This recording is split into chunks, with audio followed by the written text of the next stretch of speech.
Bismillahirrahmanirrahim. Cubaan suara. Dengar tak suara saya? Dengar sir. Okey. Clear baik. Lama tak online. Assalamualaikum warahmatullahi wabarakatuh dan salam sejahtera. Salam sejahtera. Waalaikumsalam. Terima kasih. Salam kata. Sebelum kita mulakan kuliah kita pada petang ini, kita mulakan dengan bacaan umum kitab Al-Fatihah bagi yang beragama Islam dan agama lain pun doalah mengikut kaedah masing-masing. Al-Fatihah.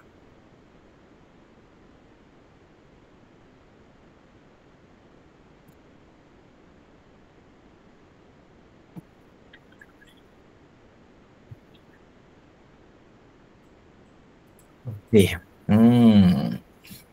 Tak ramai 60 orang. Alright. 60 orang, kelas ni 80 orang. 20 orang tak ada. Okey, tak apa. Sebab tu saya buat online untuk minggu ni. Saya cakap jelas ataupun saya nak kena kuatkan suara? Ke macam ni okey? Jelas. Jelas kalau saya cakap macam ini, dengar tak? Saya cakap macam ni, macam biasa je. Dengar tak? Tak dengar? Dengar saya, dengar. Dengar Saya tak payah nak jerit dah. Macam Daniel tadi, jerit. Sian dia. Okay. Okay guys, kita online ni, kita ada 4 kali kan, dalam RPP, rancangan pengajaran pembelajaran tu kita ada 4 kali. So saya rasa kita baru guna 2 kali. Dan minggu ni kita online, minggu lepas kita online. Cuma minggu ni kita face to face lah. Face to face. Tetap face to face tapi dia online. Minggu lepas kita tak face to face tapi kita online saja. Minggu depan kita face to face juga tapi dia online dalam bentuk ada wacana yang you all kena hadir. Jadi siang tu tak ada. Kelas tu wacana tu kita buat pada waktu malam dan tak silap saya ada quiz ke apa gitulah. Mungkin lepas wacana tu ada benda, ada tugasan yang you all kena buat lah. Minggu depan ada markah. Minggu depan ada markah. So ada online lagi lah. You all suka kan online kan? Okay, hari ni saya nak sambung topik yang minggu lepas saya share kan. Saya nak, sebenarnya kita masih dalam rangka RPP, rancangan pengajaran pembelajaran kita, yang mana topik modul 5 lagi. Ini dalam minggu 78 masih lagi topik yang kelima, bahagian yang kedua. So saya pun sambung lah. Saya tak nak habiskan rekod tu untuk bagi you all selesaikan minggu lepas kan. Minggu ni free pula kan. Jadi saya bagi minggu ni secara online, face to face, dan kita sambung untuk bahagian kedua. Saya cuba sharekan skrin slide yang lepas. Macam mana ni? Oh, tekan ni. Okay.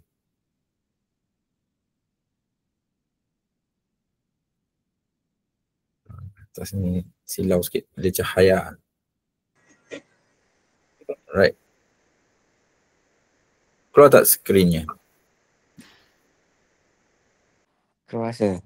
Keluar Okay.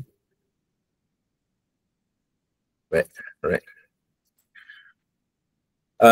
Sebelum ni, saya imbas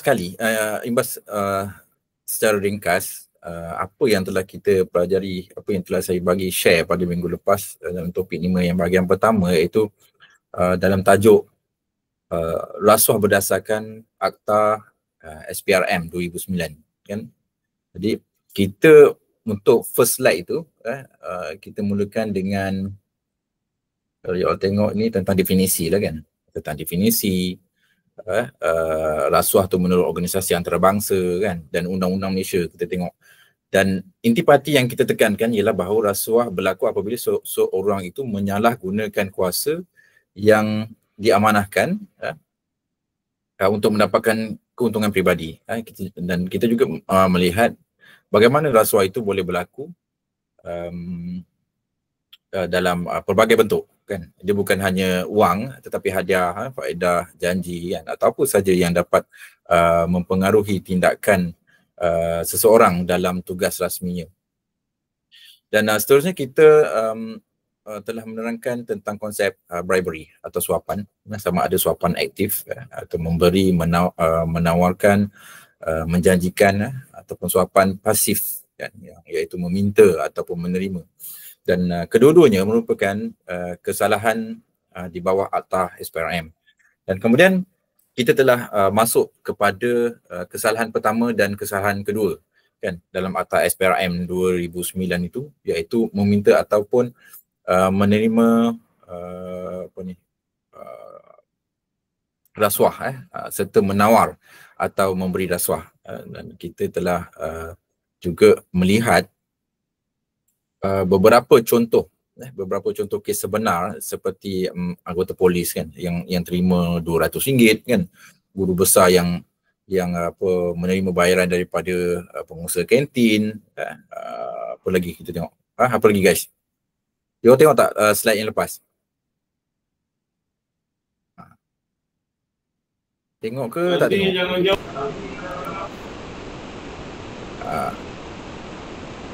Macam mana?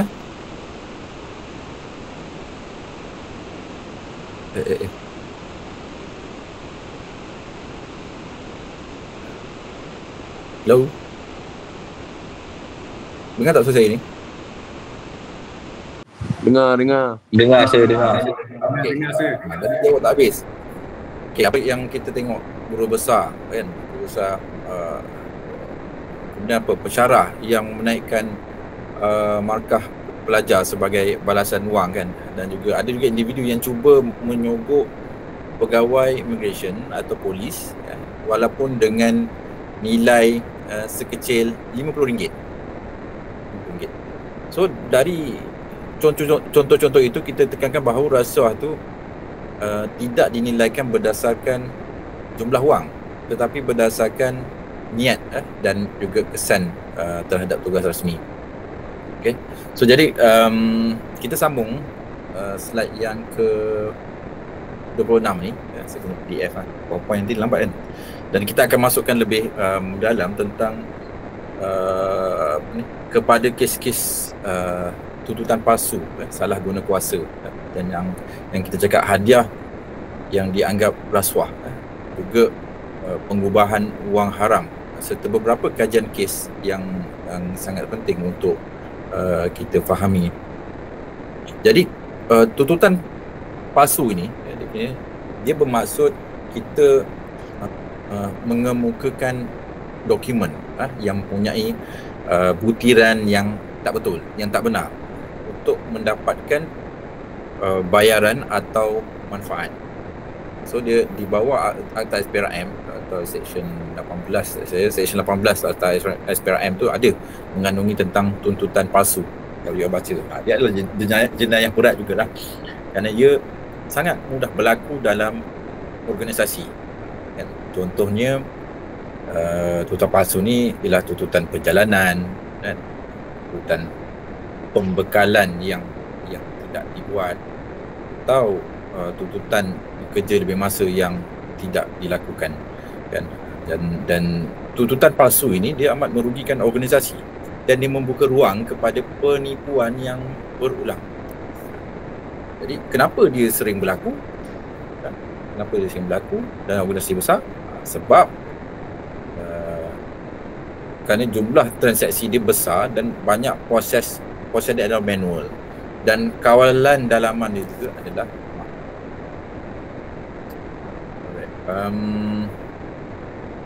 okay, semua dapat masuk ni kan. Saya tengok ada yang dia message ni. Okay. Kita tengok contoh-contoh kesalahan. Okay, contoh-contoh kesalahan ni yang ada dalam contoh yang diberi dalam slide ni. Salah satu contohnya ialah pekerja membuat tuntutan kerja lebih masa sedangkan dia tak bekerja pun pada masa itu. So ada yang tipu, ada yang menipu dengan memasukkan masa kerja palsu. Jadi kalau kita buat tuntutan lebih masa ni, dia ada borang-borang lah. Kalau kerja gajah ni dia ada borang overtime, claim kena letak masa. Kalau dia balik pukul 8 sampai 5, mungkin dia ada masuk waktu pukul dia balik pukul 6 ke 7 ke, dia claim 1 jam, 2 jam. Kalau dia balik malam sampai pukul 10, dia kena isi form.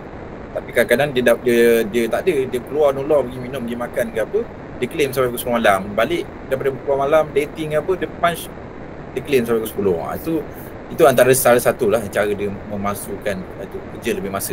Dia menipu dan maksudnya dia tipu lah dalam dia buat tuntutan tu. Ataupun dia berpakat dengan penyelia kan, untuk meluluskan tuntutan. Kat pos chief, dia panggil best friend penyelia ni, panggil chief, kita orang pergi gini nanti kita orang claim lah gini, tapi kau letak je lah lebih masa sini itu pun boleh berlaku lah. Dalam keadaan bila anda dah bekerja nanti, you bekerja nanti, you akan jumpa benda-benda macam ni kan. Itu kita tengok nanti macam mana kes-kes ni. So dia nampak kecil je kan, tapi dia dilakukan oleh ramai pekerja dalam organisasi yang besar. Jumlah kerugian dalam company tu, tuntutan tu boleh cecah kan. Kalau sebulan tu cecah ribuan ringgit boleh. Kalau setahun jadi jutaan boleh kan. Katalah organisasi besar, satu jabatan kerajaan buat. Pejabat ni buat 5-6 orang buat claim yang sama. Pejabat ni buat. Dia orang claim tak buat kerja pun. Tak ada pun orang kata menghasilkan sesuatu yang baik kepada organisasi itu. Tapi dia claim untuk kepentingan dia peribadi dia, untuk dapat duit, income itu dipakai, rugilah organisasi kan. Kalau organisasi itu dia gunakan untuk betul-betul dia buat kerja, tak apa, dia tak buat, dia claim. Itu boleh cecah jutaan juga kan, RM1. So kenapa agak-agak you all rasa pekerja ni dia berani buat tuntutan palsu? Agak-agak kenapa? Amir Akmal, kenapa?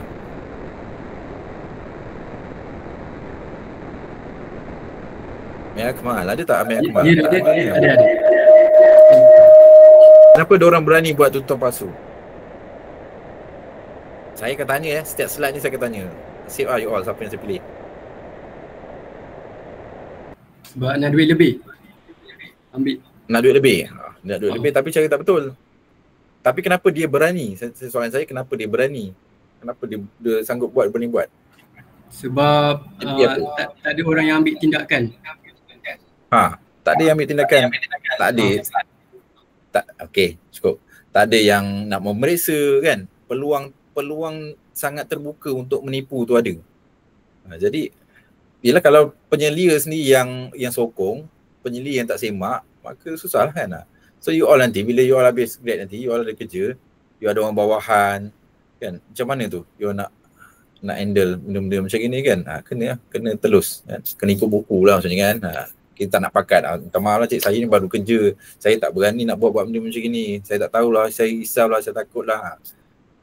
Dia akan buat sesuatu lah pada kita kan, pada orang.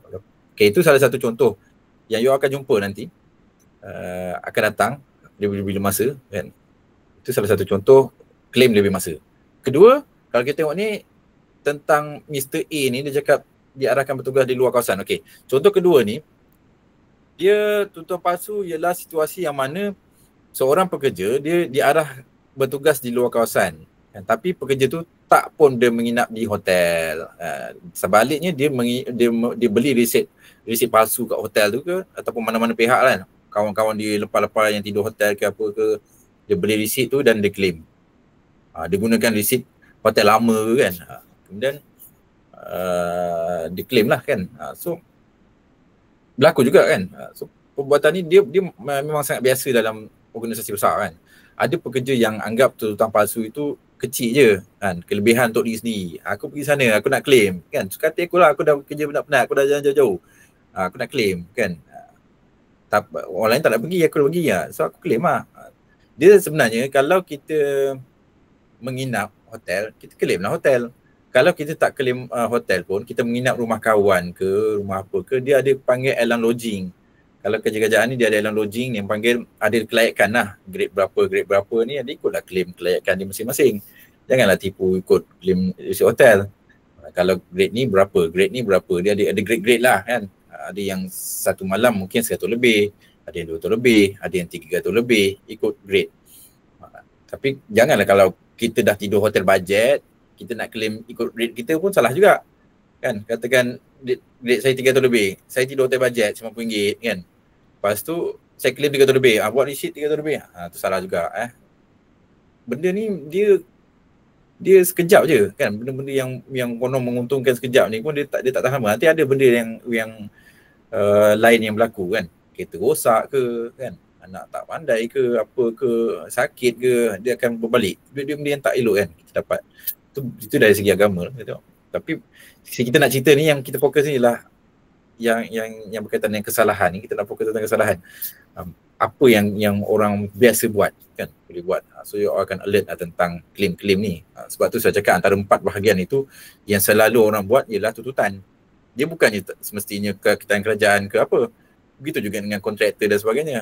Dia asal melibatkan tuntutan kan, tuntutan palsu, dia adalah jenayah besar di bawah Seksyen 18 Akta SPRM 2009 ni. So walaupun kita kata dia kecil, taklah kecil, satu kesalahan juga, tapi hakikatnya dia merupakan satu penipuan kewangan yang jelas. Dia mencuri dana organisasi dan merosakkan sistem tuntutan tu. Dah elok-elok kena claim cara macam ni, dia tak buat benda yang tak betul, padahal diberi kemudahan untuk claim tu kan, sebab kita dah keluarkan modal kita. Sebenarnya ada masih lagi untung. Sebenarnya pakar pun dia dah kira. Contoh bila kita buat tuntutan perjalanan, kelayakan seorang tu 80% dah katakan setiap 1 kilometer. Dia dah kira dah berapa minyak yang dikeluarkan, berapa waktu bayaran servis, berapa upah penat, tu semua dah kira dah. Kalau kita tak naik kenderaan jabatan lah. Jadi dah tak perlu kita nak claim lebih-lebih pun, pada saya lah. So dalam banyak kes sektor kerajaan ni, audit sering menemui resit yang tak sepadan dengan penggunaan sebenar. Jadi apabila disiasat, ada pegawai mengaku mereka tinggal dekat rumah kawan, ada bagi alasan tidur homestay kan, tapi tak berdaftar, ataupun dia tak keluar betulkan langsung tapi dia buat tuntutan pun ada juga. So kalau kita fikir secara mendalam, perbuatan ni memberi kesan berantai lah. Dan bila seorang buat, orang lain pun rasa boleh buat juga. Lama-lama budaya ni dia menjadi normalisasi dalam penipuan dalam sistem organisasi. Jadi macam-macam boleh buat. Sekarang nak tipu resit pun lagi senang. Booking.com, online, keluar resit, hantar email. Kita boleh edit. Mungkin orang tak semak. Orang bahagian kewangan, dia semak gitu, sama dokumen dengan ni tally. Lulus, bayar. Macam tu. Sekarang macam tu saya tengok. Masa zaman dulu, kita kena kemukakan resit, bill, invoice yang daripada pembekal, daripada hotel ke mana kan, resit betul-betul print, ada tanda tangan apa semua. Sekarang semua online, lagi senang. Nak paperless, lagi senang, masuk dokumen, upload, itu saja kan. Lagi senang nak buat tipu bila sistem terlalu mudah. Tapi dulu kita manual, tengok resit betul ke tidak, ada padam ke tidak, ada liquid ke tidak, boleh trace. Sekarang susah nak trace. Macam mana nak trace? Kita jangan risau, audit ni kita ada auditor. Kalau dalam macam saya di pejabat SUK tu, SUK kerajaan, kita ada audit dalam, kita ada audit luar. Audit negara tu di luar kan datang. Audit dalam ni, kita ada audit dalam, dia akan tengok. Kerja dia memang audit. Auditor ni memang profesional. Dia boleh tahu. Sebab dia akan tengok, okey, orang ni claim hotel A. Nanti dia pergi pejabat lain, hotel A juga. Kenapa harga tak sama? Jabatan lain sama juga. Dah kerja dia memang mencari salah, dia akan cari salah betul-betul. Ini memang salah. Sikit je, walaupun 10 sen, 20 sen, termasuk juga kilometer. Lebih 1 kilometer pun sama. Boleh tahu. Betul audit dalam, audit luar pun lagilah dahsyat. Dia akan tanda dengan pen hijau. Kalau pen oren tu audit dalam. Kalau ni dia akan semak lah, dokumen-dokumen tu akan semak. Sekarang dia tengok daripada sistem, daripada jauh je, dia tengok online, tengok pun boleh trace. Tak tahu kalau dia dapat meng-AI kan benda-benda macam ni, lagi senang kan. Tak betul, dapat trace. Itu akan datang, kita tak tahu. Tapi ini termasuk dalam kesalahan Seksyen 18 SPRM. Okay, contoh 3, Mr. A boleh sijil. Okay, ni pun sama, sijil cuti sakit palsu ni, MC lah. Dia pun MC. Dia masuk dalam akta Seksyen 18 ni kan. Maksudnya dia kemukakan satu bentuk tuntutan palsu yang ramai tak sedar. Dia beli sijil cuti sakit daripada klinik swasta yang tak bertauliah. ataupun individu yang boleh memalsukan sijil doktor ni kan. Walaupun niat asal dia tu mungkin sekadar malas nak pergi kerja kan. You all kelas lah. Ni yang cerita orang nak pergi kerja ni malas, dia dah biasa kan, amalan dia dah biasa kan. Daripada muda-muda malas nak ke sini, malas nak pergi kelas, malas nak pergi ni, dapatkan MC. Dia bawa sampai ketua lah. So walaupun niat asal tu malas nak pergi kerja, tapi perbuatan ini tetap memberikan implikasi besar. Apabila sijil MC itu diserahkan kepada bos, pada majikan, ia bermaksud seorang pekerja cuba mendapatkan cuti berbayar secara tidak sah. Sebab MC ni, walaupun dia cuti, gaji dia jalan. Lain lah dia cuti gaji tak jalan. Cuti gaji jalan. Pun kira tipu lah kan, tuntutan lah. Nak dapat gaji, tapi tak pergi kerja. Kalau orang yang berniaga tu rugi lah. Rugi masa, pasukan kerja pun terganggu, staff lain pula nak kena cover dia kan, kerja dia kan. Kalau dekat, kita nampak yang kerajaan ni tak berapa nampak sangat. Kalau kat luar, organisasi luar tu kan, contohlah dekat kedai-kedai kopi ke dekat kafe kita pergi kan, tak cukup staff, dah orang lain pula nak kena cover kerja dia, beban lah pada dia kan, menyumpah lagi lain kan. Tapi kalau dia betul-betul MC, orang faham okey lah, akan tolong lah. Tapi kalau bila dia sakit pula, orang lain akan tolong. Tapi kalau si MC je, tu sebab tu ada tuntutan apa ni, akta dalam, dan ini pun boleh kita kenakan dalam akta SPRM pun masuk, MC ni termasuk. Pekerja yang memalsukan MC, dia tiru tanda tangan doktor, cop klinik dia tiru. So ini pun kesalahan juga dalam memasukkan dokumen. Di bawah kanun kesesaan pun ada juga memasukkan dokumen. Okey. Boleh tipu MC tak? Tahu pernah buat? Kadang-kadang lepas kan. Kalau kadang-kadang orang nak semak, nak cek pasal, dia tanya doktor ke, dia tanya klinik ke, betul tak nombor sijil ni. Itu pun boleh berlaku juga. Itu biasa orang admin lah kan. Asyik MC je. Tapi kadang doktor pun pandai sekarang. Kalau you nak MC hari ni, you datang hari ni. You nak MC esok, you datang lagi sekali esok. Dia tak nak keluarkan MC sampai 2 hari, 3 hari, tak ada. Kalau you tak datang semalam, tak ada lah. Nak MC esok, tak boleh. Kena datang lagi esok. Kita tengok sakit tak sakit. Itu yang proper lah. Teknik macam tu. Okay. Contoh 3 dah cukup. Contoh 4 ialah tentang apa? Pembekalan. Okey, pembekalan yang tidak wujud. Ini terang. Satu bentuk tuntutan palsu yang paling serius. Apabila seseorang itu dia memperlakukan pembekalan barang. Dia dah buat perolehan beli barang. Orang tu bekalkan barang atau perkhidmatan yang tak pernah diterima. Contohnya, kita tengok pegawai dalam jabatan kerajaan dia terima invoice, dia sahkan bahawa dia terima barang. Contohnya dia terima barang macam ni, dia kata alat ganti mesin pencetak kan. Contohnya dia terima barang 50 unit toner. Mesin pencetak, printer lah kan, dia hantar. Padahal tak ada satu barang pun sampai. Ataupun dia order 50 dapat 45, 40, 10 kurang, 10 digantikan dengan duit. Pun boleh berlaku macam itu. Dan padahal tak ada satu barang. So kontraktor pun dia mungkin berikan orang kata kickback kepada pegawai tersebut, ataupun pegawai itu sendiri dia adalah pemilik syarikat pembekal melalui proksi. So modus operandi macam ni dia sangat berbahaya kerana dia melibatkan kerjasama dalaman. Dan pegawai berpangkat tertentu, syarikat luar dan kadang-kadang rakan sekerja lain pun dia melibatkan kerjasama dalaman dari segi orang macam itu. So kerugian ini boleh pecah lah ratusan ribu ringgit kerugian supplier barang tak sampai dan sebagainya. Sebab biasanya proses-proses macam ni, walaupun dia ada proses, okay, kita order barang melalui, kalau kerajaan ni dia menggunakan pesanan order. Orang akan hantar DO, delivery order. Bila hantar delivery order, ada tanda tangan penerima. Siapa yang menerima tu dia kena kira. Dia kena semak. Kalau order ink, dia boleh kira lah 50, mesti dapat 50. Tengok juga jenama dia. Kalau jenama dia Canon, apa semua, bukan yang Nikon, bukan yang ciplak-ciplak ni, dia kena semak. Itu jenis yang kita kira. Tapi yang kena ukur pun ada juga. Ukur dari segi apa? Mililiter atau panjang. Contohnya dia order wire, kabel panjang 30 meter. 30 kaki ke kan. Tak cukup 1 meter.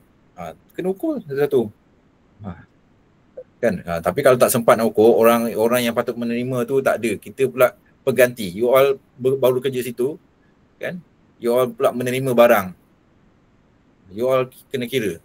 Sebab nanti benda ni pun boleh jadi trap. Contohlah orang senior buat kerja macam itu, awak baru masuk, tiba-tiba awak terima barang, awak tak semak, awak sign aja. Pakat-pakat. Awak yang kena. So kita kena kira. Kita kena tengok betul tak barang ni, okey, sama tak dengan DO, delivery tulis order macam ni, barang macam ni, kita kena semak. Itu pun salah satu cara. Kemudian betul tak panjang dia macam ni, ada kurang ke tidak, kira. So kalau sebab tu dalam ada perkeliling penerimaan aset, dia khaskan siapa yang boleh terima barang. Kalau tak ada orang lain, orang kedua, siapa yang boleh terima barang. Tak siapa-siapa boleh terima barang yang boleh sahkan barang tu, kan. Orang yang order, orang yang ni dia kena sahkan. Kalau apa-apa tindakan, dia yang kena. Kalau orang baru kerja ni, dia biasa kalau dia jahit gambar hitam, dia ikut je terima, kan. Nasib dia lah. Sebab tu dalam benda-benda macam ni saya kena jelaskan jugalah. Kena ada penerimaan. Kalau tak sempat, nak ada pukul 5, nak balik. Pukul 5 ni lah orang ni kontraktor datang. Kadang pandai juga kontraktor ni, kan. Orang nak balik time tu lah dia hantar barang. Tak sempat sahkan, awak kena tulis kat situ. Catat kat situ, barang diterima dengan syarat akan dikira kemudian. Boleh juga, kan. Ambil gambar sikit barang-barang ni. Tu adalah, tapi biasa kita akan kira lah. Okay. So dia berlaku. Okay. Itu contoh-contoh kesalahan tuntutan. Yang kita tengok ni, yang kita sebut ni ialah, okay, ni dalam kes pembinaan. Tadi barang, kan. Ini kita tengok dalam kes binaan, yang mana dalam kes ni kontraktor dan juruteknik JKR ni dia berpakat untuk menuntut bayaran untuk pembinaan pagar sepanjang 405 meter, kan. Tapi ukurannya sebenarnya hanyalah 162.2 meter. So perbezaan ni amat ketara. Dia tipu ukuran physical project. Kemudian dia perakukan kerja palsu untuk mendapatkan bayaran lebih. Kan?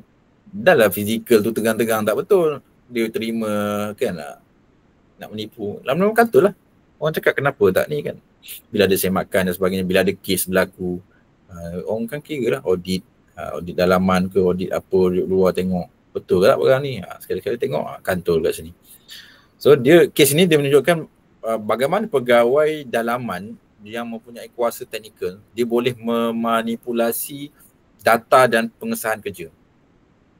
Bila pegawai ni JKR lah, bila pegawai JKR sendiri mengesahkan kerja, kemudian audit teknikal pun susah untuk mengesan penipuan jika tak buat pemeriksaan fizikal, tak ada buat pemeriksaan fizikal. Jadi dia boleh tipu lah. Boleh tipu. So you all akan jumpa lah benda macam ni bila you all jadi engineer ke apa nanti, kan. Teknik apa, bagaimana teknikal ni, you akan jumpa benda-benda macam ni. So dari segi hukuman dia kena 4 tahun penjara, dan ini menunjukkan bahawa keseriusan mahkamah terhadap penipuan teknikal ni. Dan dia kena denda dekat 144,709. Tapi saya percaya boleh bayar, kan. Kontraktor dia boleh berjaya, boleh dia mampu untuk bayar benda-benda macam ni. Okey. Ini pun sama lah. Kalau saya tanya kenapa pegawai teknikal tu macam juruteknik, kan, dia sangat terdedah kepada kes-kes tuntutan palsu. Kenapa? Sebab dorang juga dia mempunyai kuasa untuk mengesahkan kerja fizikal yang orang kata sukar untuk disemak oleh pihak lain, kan. Dia yang konon-konon dia yang pakar dalam bidang tu, hanya dia saja yang boleh semak, orang lain tak boleh semak. Tapi dia buat sesuatu benda yang tak betul. Akhirnya kantor akan kantor juga sebab ada yang lagi pakar daripada dia. Okay. Ini satu kes yang mana dekan memperakukan pembekalan salah. Ini dalam universiti lah, kan. Tak semestinya tempat lainnya. Dalam kes ni seorang dekan universiti, dia memperakukan pembelian peralatan senaman, kan, senaman multi joint. Itu tapi berharga 138,600. Padahal produk sebenarnya yang dihantar ialah multi yang jauh lebih murah, iaitu 27,000. Oi, disebat berapa banyak ni? 100,000 lebih juga. Kan? Ini bukan saja salah guna kuasa, tapi tuntutan palsu yang menyebabkan kerugian besar kepada universiti. So SPRM dia akan gunakan di bawah akta ini. Akta SPRM 18 ini, section akta SPRM 2009 ini kaitan tuntutan palsu. So pegawai seperti dekan ni dia mempunyai autoriti. Dia meluluskan pembelian dan juga sijil penerimaan barang. Jadi apabila mereka ni bersengkokol dengan pembekal, so rugilah. Universiti sangat rugi. Rugi yang sangat besar, 100,000 lebih pergi kat kocek dia je. Kan? Baik 100,000 lebih tu beli je yang murah, 100 lebih tu bagi kat universiti untuk buat bahagian-bahagian lain kan, naik taraf dan sebagainya. Pergi dia masuk kocek sendiri juga. So kes ni juga menunjukkan bagaimana pemimpin akademik yang bijak pandai ni pun boleh salah guna kuasa untuk kedudukan dia untuk mendapatkan habuan tertentu. So dan mahkamah menjatuhkan hukuman penjara setahun dan juga denda 10,000. Sekejap sangat kan, setahun. Lepas tu denda 10,000 je kan.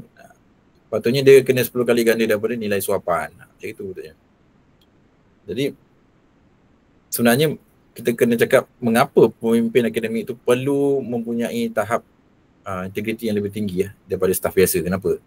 Sebab kerana keputusan mereka itu juga melibatkan dana besar dalam mempengaruhi reputasi institusi itu sendiri. Okay, next slide ni kita tengok pengurus dan CEO. Ni Yayasan Pelajar Mara. Dia berpakat membuat tuntutan palsu kes ni, yang mana dua pegawai kanan Yayasan Pelajar Mara ni, YPM ni, dia memperlakukan 9 program kecemerlangan yang tak pernah dilaksanakan. Program-program ni tak pernah dibuat, tapi dia memperlakukan program ni. Program-program mungkin program pelajar ke, mungkin apa kan, untuk sasiah murid untuk Jabatan Pelajaran Perak. Dan setiap program ni bernilai 33,850. So total dia ialah kalau dah 9 ni kat 300,000, 304,650. So kes ni dia berbahaya kerana dia melibatkan penipuan berskala besar. Dan program ni tak wujud. Dia berpakat sama-sama dia kan, dengan tim-tim ni, dia buat program tapi tak ada program. Tapi duit ni dia bagi-bagilah sama dia. Dan program yang ni tak wujud, maksud wang awam tu hilang begitu saja. Yang lebih menyedihkan, dana Mara ni sepatutnya digunakan untuk pembangunan pelajar dan pendidikan, tapi disalahgunakan untuk tujuan peribadi kan. You all nak bersama belajar, you all nak berniaga kan, guna pinjam Mara, tapi 300,000 ni pergi kat tempat lain. Dan akhirnya CEO YPM ni, Yayasan Pelajar Mara ni, dia mengaku bersalah dan apa ni, dikenakan penjara dan juga denda 300,000 juga. Jadi kenapa program ni tak wujud? Dan dia merupakan satu bentuk rasuah yang sukar dikesan. Sebab apa? Sebab dia melibatkan kertas kerja yang lengkap. Dan kita tengok ada dokumen apa semua kan, dia dah bersekongkol kan. Buat dokumen ni terima, hantar kat jabatan ni kata terima gini program. Hantar pula laporan program, kata program ni dah berjalan lancar, ada pula apa gambar-gambar lama apa, laporan palsu. Dan dia berpakat sama dia, ada kerjasama dalaman. Sebab tu dia susah nak kesan benda macam ni. Tapi akhirnya kan tahu juga kan, mungkin ada yang tak puas hati bahagian dia pun timbulkan isu ni balik semula. Okay, next ialah tuntut gaji pekerja tidak wujud. Okay, ni kes gaji pekerja tak wujud. Ini kes klasik. Tuntutan gaji pekerja, panggil ghost employees. Dalam kes ini, pengurus syarikat keselamatan, dia menuntut gaji pekerja yang tak wujud berjumlah 40,000 kat 40,000, RM21.24. Dia berlaku kerana dia menggunakan nama individu yang tak pernah bekerja pun dengan syarikat tersebut. Kan? Dia claim gaji pekerja dekat 40,000 tapi tak ada pun nama tu. So modus operandi seperti ini biasa berlakulah dalam syarikat yang mempunyai ramai pekerja dan struktur yang longgar. Dan pengurus gaji ataupun HR ni, resource ni, dia boleh tambah nama palsu, kemudian dia ambil sendiri jumlah gaji yang dituntut. Jadi akhirnya kan apa yang katakan tu lah, mahkamah menjatuhkan hukuman penjara 18 bulan dan denda RM200,000, RM106. So sebab apa sebab bila dah terlampau ramai kan, susah nak jejak kan, dia selitlah nama-nama orang kan, nama palsu tak pernah wujud pun. Okay, next ialah tuntutan palsu untuk rawatan kecantikan diri. Ini pengurus besar kanan Malaysia, Airports Holding Berhad, MAHB. Pengurus dia ni, dia tuntut merawatan kecantikan dan pelansingan badan menggunakan kad kredit rasmi syarikat. So jumlah tuntutan yang dituntut ialah 15,580. Dan beliau dia memperakukan bahawa itu adalah perbelanjaan rasmi.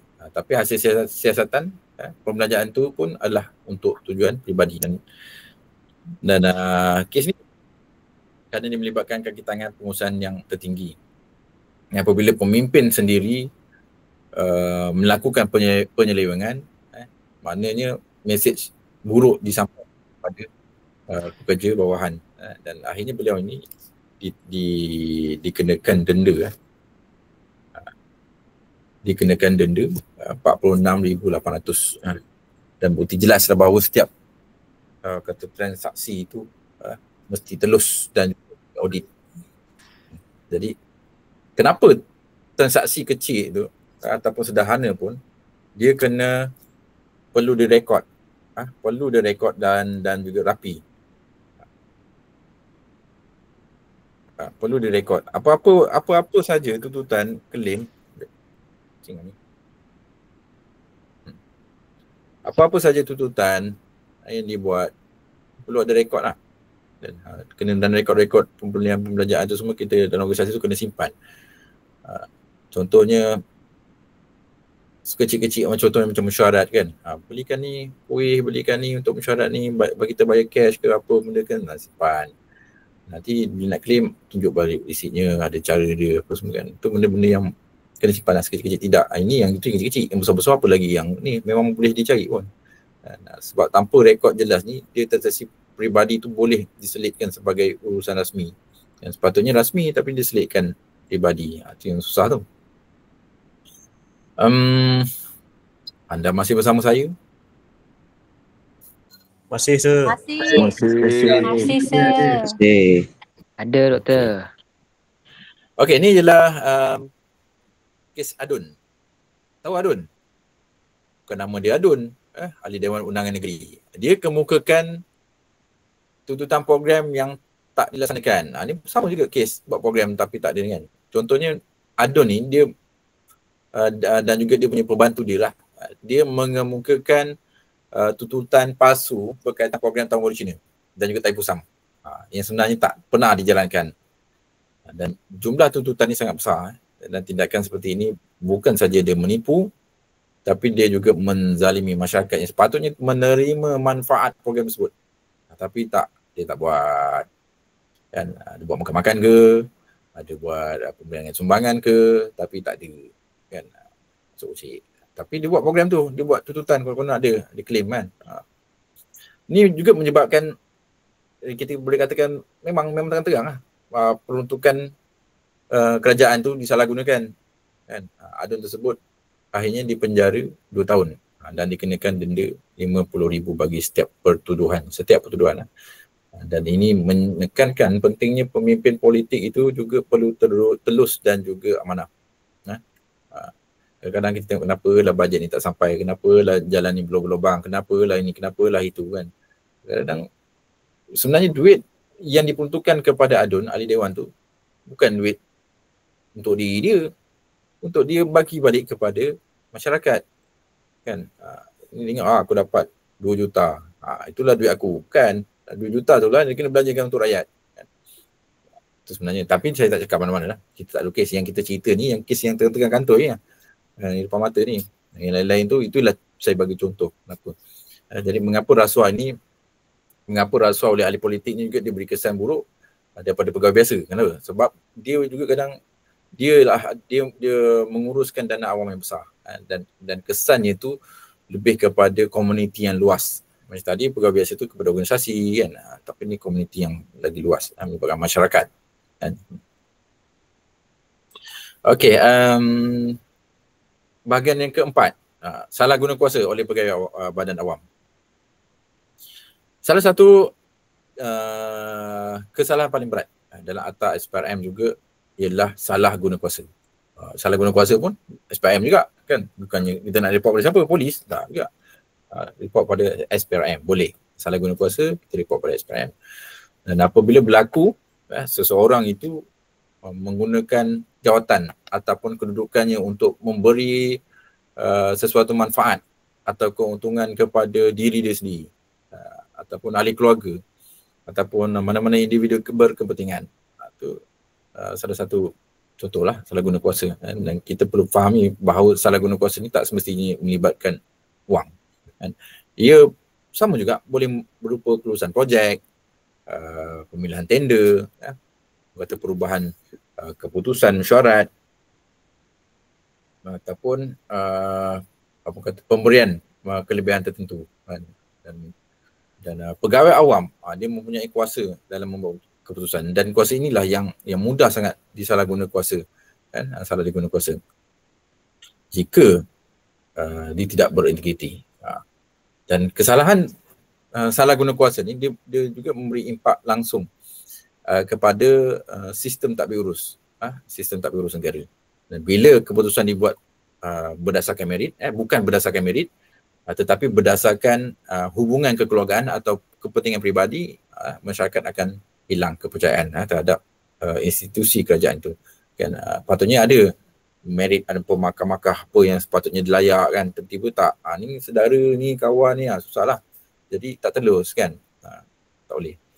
Jadi kalau orang kata kenapa dia serius daripada rasuah kecil, sebab dia mempengaruhi dasar dasar keputusan dan struktur organisasi itu. Jadi dia bukannya kata sekadar satu transaksi yang kecil. Okey, kita tengok contoh, contoh-contoh dia. Okay, contoh kesalahan. Ketua jabatan meluluskan projek kepada syarikat anaknya. Okey.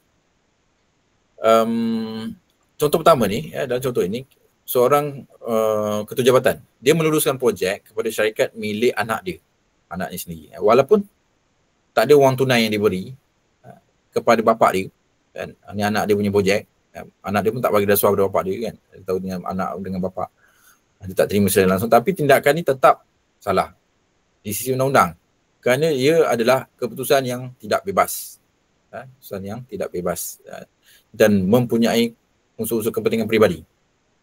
Anak dia tak bagi pun rasuah kepada bapak dia kan, tapi sebab dia luluskan, bapak dia luluskan bagi pada anak dia, dia tak ambil duit pun, tapi itu disebut salah guna kuasa. So ini yang dipanggil conflict of interest biasa kan, konflik kepentingan. Dan konflik kepentingan sendiri ini tak semestinya satu kesalahan, tetapi apabila seseorang tetap membuat keputusan walaupun berada dalam konflik, itu dikira salah guna kuasa. So ketua jabatan tersebut sepatutnya dia tarik diri daripada proses pemilihan ataupun menyerahkan keputusan kepada pihak yang lebih neutral, pada orang lain. Dia jangan ambil pot pun. Bila melibatkan keluarga, jangan ambil pot lah, jangan ambil bahagian lah, jangan ambil bahagian. Biar lebih neutral. Dia tak ada apa-apa pun tarik diri. Begitu juga, dia tak semestinya dalam bentuk projek-projek macam itu kan. Kalau kita tengok urusan temu duga, kan, nak bagi anak temu duga. Saya pernah juga, kita ada temu duga, dah tentu dah bapak kita jadi ahli ke apa, tak boleh, dia tak nak kena orang lain. Contohnya, ataupun nak naik pangkat, kita kenal bos-bos ni kan, bos-bos ni, datuk-datuk ni semua kita kenal. Dia diam je. Saya pernah macam tu. Dia tak soal pun. Dia kata sebab dia kenal. Jadi orang lain yang entam kita, entam, dam. Okey. Jadi, dan malah lebih baik dia tarik diri. Dia tak hadir pun. Jadi panel pada masa tu, orang lain yang ganti. Sebab dia melibatkan kawan-kawan, melibatkan saudara mara, dia melibatkan kita juga dengan dia. Dia boleh berlaku. Dia akan jumpa benda-benda macam ni. Masa tak kerja nanti ke apa kan. Tak tolong bapak ke kan. Tak tolong pakcik ke. Tak tolong siapa saudara mara kan. Boleh lah. Nanti orang lain cakap, kita dah mohon. Dah ada orang dia dah. Dah ada orang dia. Macam itu pula kan. Tapi tengoklah macam mana kan. Lebih baik kita keluar lah. Cari tempat yang tak ni. Kalau dah dapat kerja pun susah juga kerja dengan saudara mara ni. Susah. Okay, so masalah konflik ni, masalah konflik kepentingan ni sangat besar lah dalam sistem pentadbiran. Kalau seseorang itu menggunakan jawatan dia untuk membantu ahli keluarga dan keputusan itu tidak dibuat berdasarkan merit tetapi atas hubungan peribadi, dia akan merosakkan keadilan dan menyingkirkan syarikat yang lebih layak, orang yang lebih layak dan mewujudkan satu budaya nepotisme kan. Nanti cuma kroni-kroni dan sebagainya kan. Okay, so kalau saya tanya, okay, katalah saya tanya Faizun Irfan. Ada Faizun Irfan kat sini? Ada sir. Okay. Boleh tak kita bantu ahli keluarga kita? Untuk projek macam tu ke sir? Projek ke, minta kerja ke? Kalau sejujurnya lah, kalau ikutkan tak boleh sebab dia melanggar peraturan.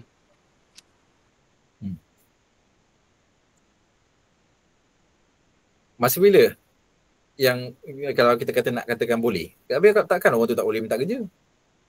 Katakan kebetulan katalah saya kat sini, tak contohlah bapak saya dah tak ada pun. Contoh dah bapak saya ni profesor kat sini kan. Saya dah baru nak masuk minta kerja kat sini. Takkan tak boleh? Saya nak kerja kat UTSM. Saya nak bersyarah. Bapak saya ada, saya tak boleh minta kerja. Apa pendapat awak?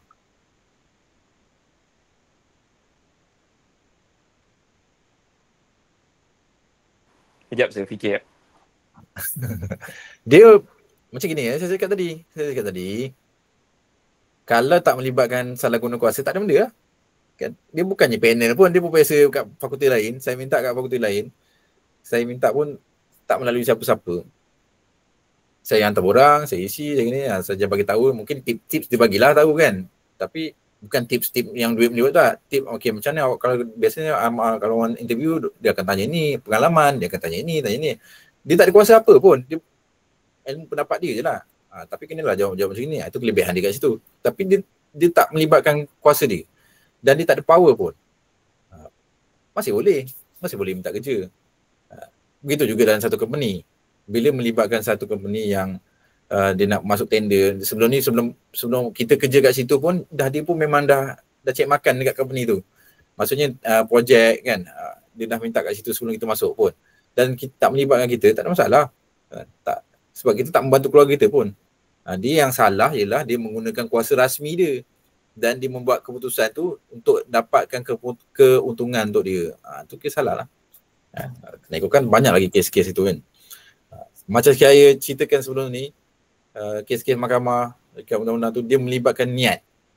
Niat tu kan, dekat Malaysia ni melibatkan niat. Okay, contoh yang lain kita boleh kita cerita hampir sama kan, bila melibatkan pengarah projek yang terlibat dalam pemilihan tender ni. Apabila pengarah projek tu ada kuasa, dia nak tentukan siapa yang mendapat kontrak. Jadi risiko dia salah guna kuasa tu tinggi kan. Jika pengarah tu dia memilih syarikat milik adik dia, walaupun syarikat itu menawarkan harga yang rendah, ada kualiti tinggi, keputusan tu tetap menjadi tak sah kerana dia tak bebas daripada konflik kepentingan. Walaupun dia layak, kita tengok layak ni gini, tapi sebab kita yang buat keputusan, orang atasan buat keputusan dan company adik dia tu memang layak, tapi sebab dia ada di situ, tak boleh lah. Dia akan jadi isu juga nanti. Jadi penilaian tu biarlah orang lain buat. Maksud saya penilaian ni biar orang lain buat. Penilaian tender tu harus dibuat secara terlus dan adil dan juga berdasarkan merit. Kalau kita ada situ, dia akan rasa, oh ini adik aku, kesian. Walaupun dia jenis tegas, tak ambil kira dan dia rasa tu layak, dia akan timbul isu juga. Tak ada pun manusia macam tu yang kata baik akan apa, takkan utamakan keluarga, tak ada Jadi baik dia tarik diri. Kalau melibatkan keluarga, syarikat keluarga tu terlibat, dia menjejaskan integriti seluruh sistem tender itu. Walaupun dia tak rasa niat dia tak ada, tapi sebab dia berada dalam tu, tak boleh. Dan jawatan kuasa itu, dan jawatan kuasa pemilihan, tak boleh jadi bila dia buat gitu, dia akan menyebabkan syarikat lain juga hilang kepercayaan terhadap proses perolehan tu. Jadi bila kita nak kata mengapa proses tender tu memerlukan pegawai yang benar-benar bebas dan juga neutral, kerana keputusan tender tu dia melibatkan wang besar dan mesti dibuat berdasarkan merit, bukannya hubungan. Tak ada hubungan. Okay. Next, pensyarat suami isteri bersalah salah guna kuasa. Ini pun adalah kan kat universiti suami isteri, dekat universiti lain, lain-lain universiti pun ada juga, dan satu universiti pun ada juga. Okay, ini berlaku. Kes ni menarik kerana dia melibatkan pasangan suami isteri yang bekerja dalam institusi pendidikan. Isteri dia menyediakan pesanan kerajaan. Pesanan kerajaan ni LO lah, local order. Kan kita nak beli sesuatu tu, kita buat satu pesanan kerajaan. Maksudnya isteri ni kerja di bahagian pentadbiran, bahagian kewangan. Kita nak beli barang-barang secara kita nak order barang dekat tempat lain, kita gunakan satu pesanan kerajaan. Nanti kalau kedai tu tengok, oh ini nak beli ni, dia gunakan surat tu lah. Nanti baru dikeluarkan invoice dan dibayar pada company, bayar pada kerajaan, dan kerajaan akan bayar. Universiti tu akan bayar lah berdasarkan invoice tu, dan juga DO yang delivery order yang diterima. So dalam cerita ini, isteri dia sendiri yang buatkan pesanan kerajaan tu bagi pembelian alat ganti elektrik bernilai RM34,250.25 kepada syarikat milik adiknya. Dan suaminya pula, dia memperakukan pesanan tersebut. Dia pula terima barang tu. Bini dia tukang keluarkan LO. Adik dia supplier. Suami pada bini dia pula, dia terima barang tu konon-konon. Dia terima barang tu dan desahkan. So dia berkongsi salah guna kuasa. Sebab dia mempunyai hubungan kekeluargaan dengan pemilik syarikat. Jadi dia menggunakan jawatan rasmi dia tu untuk memberi kelebihan kepada syarikat tersebut. Jadi tak ada pendedahan konflik kepentingan dibuat, tapi hukuman yang dikenakan tu sangat berat, dan di mana suami tu taklah berat saja. Kalau suami tu dipenjara 1 hari kan, kemudian tapi dia denda hingga 170,000. 250 sen. Sedangkan dia ambil tu 34,000 saja kan, tapi kena dekat 170,000. Manakala isteri dia pula dikenakan bond berkelakuan baik. Dan ini menunjukkan bahawa institusi akademik juga tak terlepas daripada tindakan tegas SPRM jika berlaku salah guna kuasa. Sebenarnya malu bila dah kantor macam ni kan, kena pakai baju oren, dan dia memang akan digari. Salah tak salah, SPRM ni yang saya tengok lah, belum jatuh salah lagi dia akan tangkap dan bergari pakai baju oren. Oren ke apa-apa lah. Dia oren saya. Jadi kan belum salah lagi kan. Dan kemudian dia punya income bank apa semua kena block. Dia bukan dia saja, isteri dia, anak-anak dia, keluarga dia susah lah kan. Susah kan. So mengapa tindakan pasangan ini dianggap sangat serius? Sebab dia bekerjasama dan menggunakan kuasa jawatan dia untuk membantu ahli keluarga dia yang lain. Dan ini berlaku dalam sistem pendidikan. Berikut ialah salah guna kuasa pembekalan baju makmal. Pegawai JPN, kerajaan ni, dipenjara 4 tahun. Ini JPN Perak, salah guna kuasa Jabatan Pendidikan Negeri dalam pembekalan baju makmal. Dia memperakukan voucher bayaran kepada syarikat XXX Enterprise ni bagi pembekalan baju makmal untuk sekolah-sekolah. Padahal dia juga mempunyai kepentingan dalam syarikat tersebut kan. Selain memperakukan pembelian tersebut, pegawai ni juga dia terima RM24,656 RM24,656 daripada individu yang mempunyai hubungan rasmi dengannya. So jadi kes ini menunjukkan bagaimana salah guna kuasa tu boleh berlaku secara sistematik. Ada pembekalan, ada pembayaran dan juga ada penerimaan habuan. So hukuman penjara 4 tahun ni menunjukkan bahawa mahkamah tu dia memandang serius jenayah oleh pegawai pendidikan tu kerana ia melibatkan peruntukan awam dan juga kelengkapan pelajar. So kalau dah sekolah pun, kementerian pun ada kes-kes macam ni, so itulah kepercayaan masyarakat tu akan terhakis lah kan. Dana pendidikan terjejas dan dia juga merugikan pelajar. Anda masih bersama saya? Masih. Yes, sir.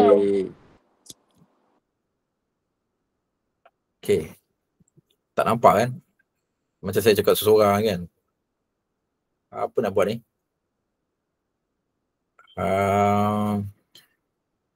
Ada tak siapa-siapa dekat sini yang pernah yang boleh berkongsi tentang apa yang nak cerita? Dulu saya pernah kerja cik. Saya pernah kerja dekat sini. Ada pernah offer macam ni. Ada tak? Nak cerita, nak share pengalaman dia.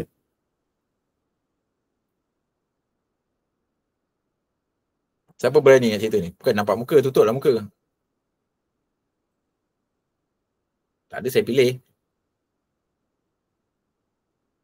Tak pernah? Anda masih bersama saya? Masih. Tidak pernah berlaku. Masih. Takkan salah laku kuasa pun tak ada. Kan? Pernah kerja dekat kafe ke, pernah kerja dekat kerja part time kan. Penyelia dia lepit ke apa ke. Dia akan ada juga. Contoh saya pergi kedai makan kat situ terang-terang lah QR code. Dekat kaunter kan, saya nak makan-makan, order. Apa Fiza nak cerita Kalau jenis saya tak pastilah. Saya pernah pergi tempat kerja abang saya. Dia ada, kalau saya cerita, dia ni lah, apa tu, kilas sawit. Abang saya dia kerja dekat bahagian timbang sawit keluar masuk. Bila saya pergi tu, saya ada perasan lah, 2 orang ni dia kerja bahagian timbang juga. Yang timbang tu sebenarnya lebih banyak daripada apa yang sebenarnya ada dekat alat kira tu. Jadi dia sebenarnya pengiraan dia tak betul, dan yang selebihnya dia bayar pada orang yang patutnya, tapi bila dikira timbang lebih tu, yang mana yang selebihnya yang tinggal tu dia ambil ke dia. Kan? Itu habis awak buat apa? Biar je lah.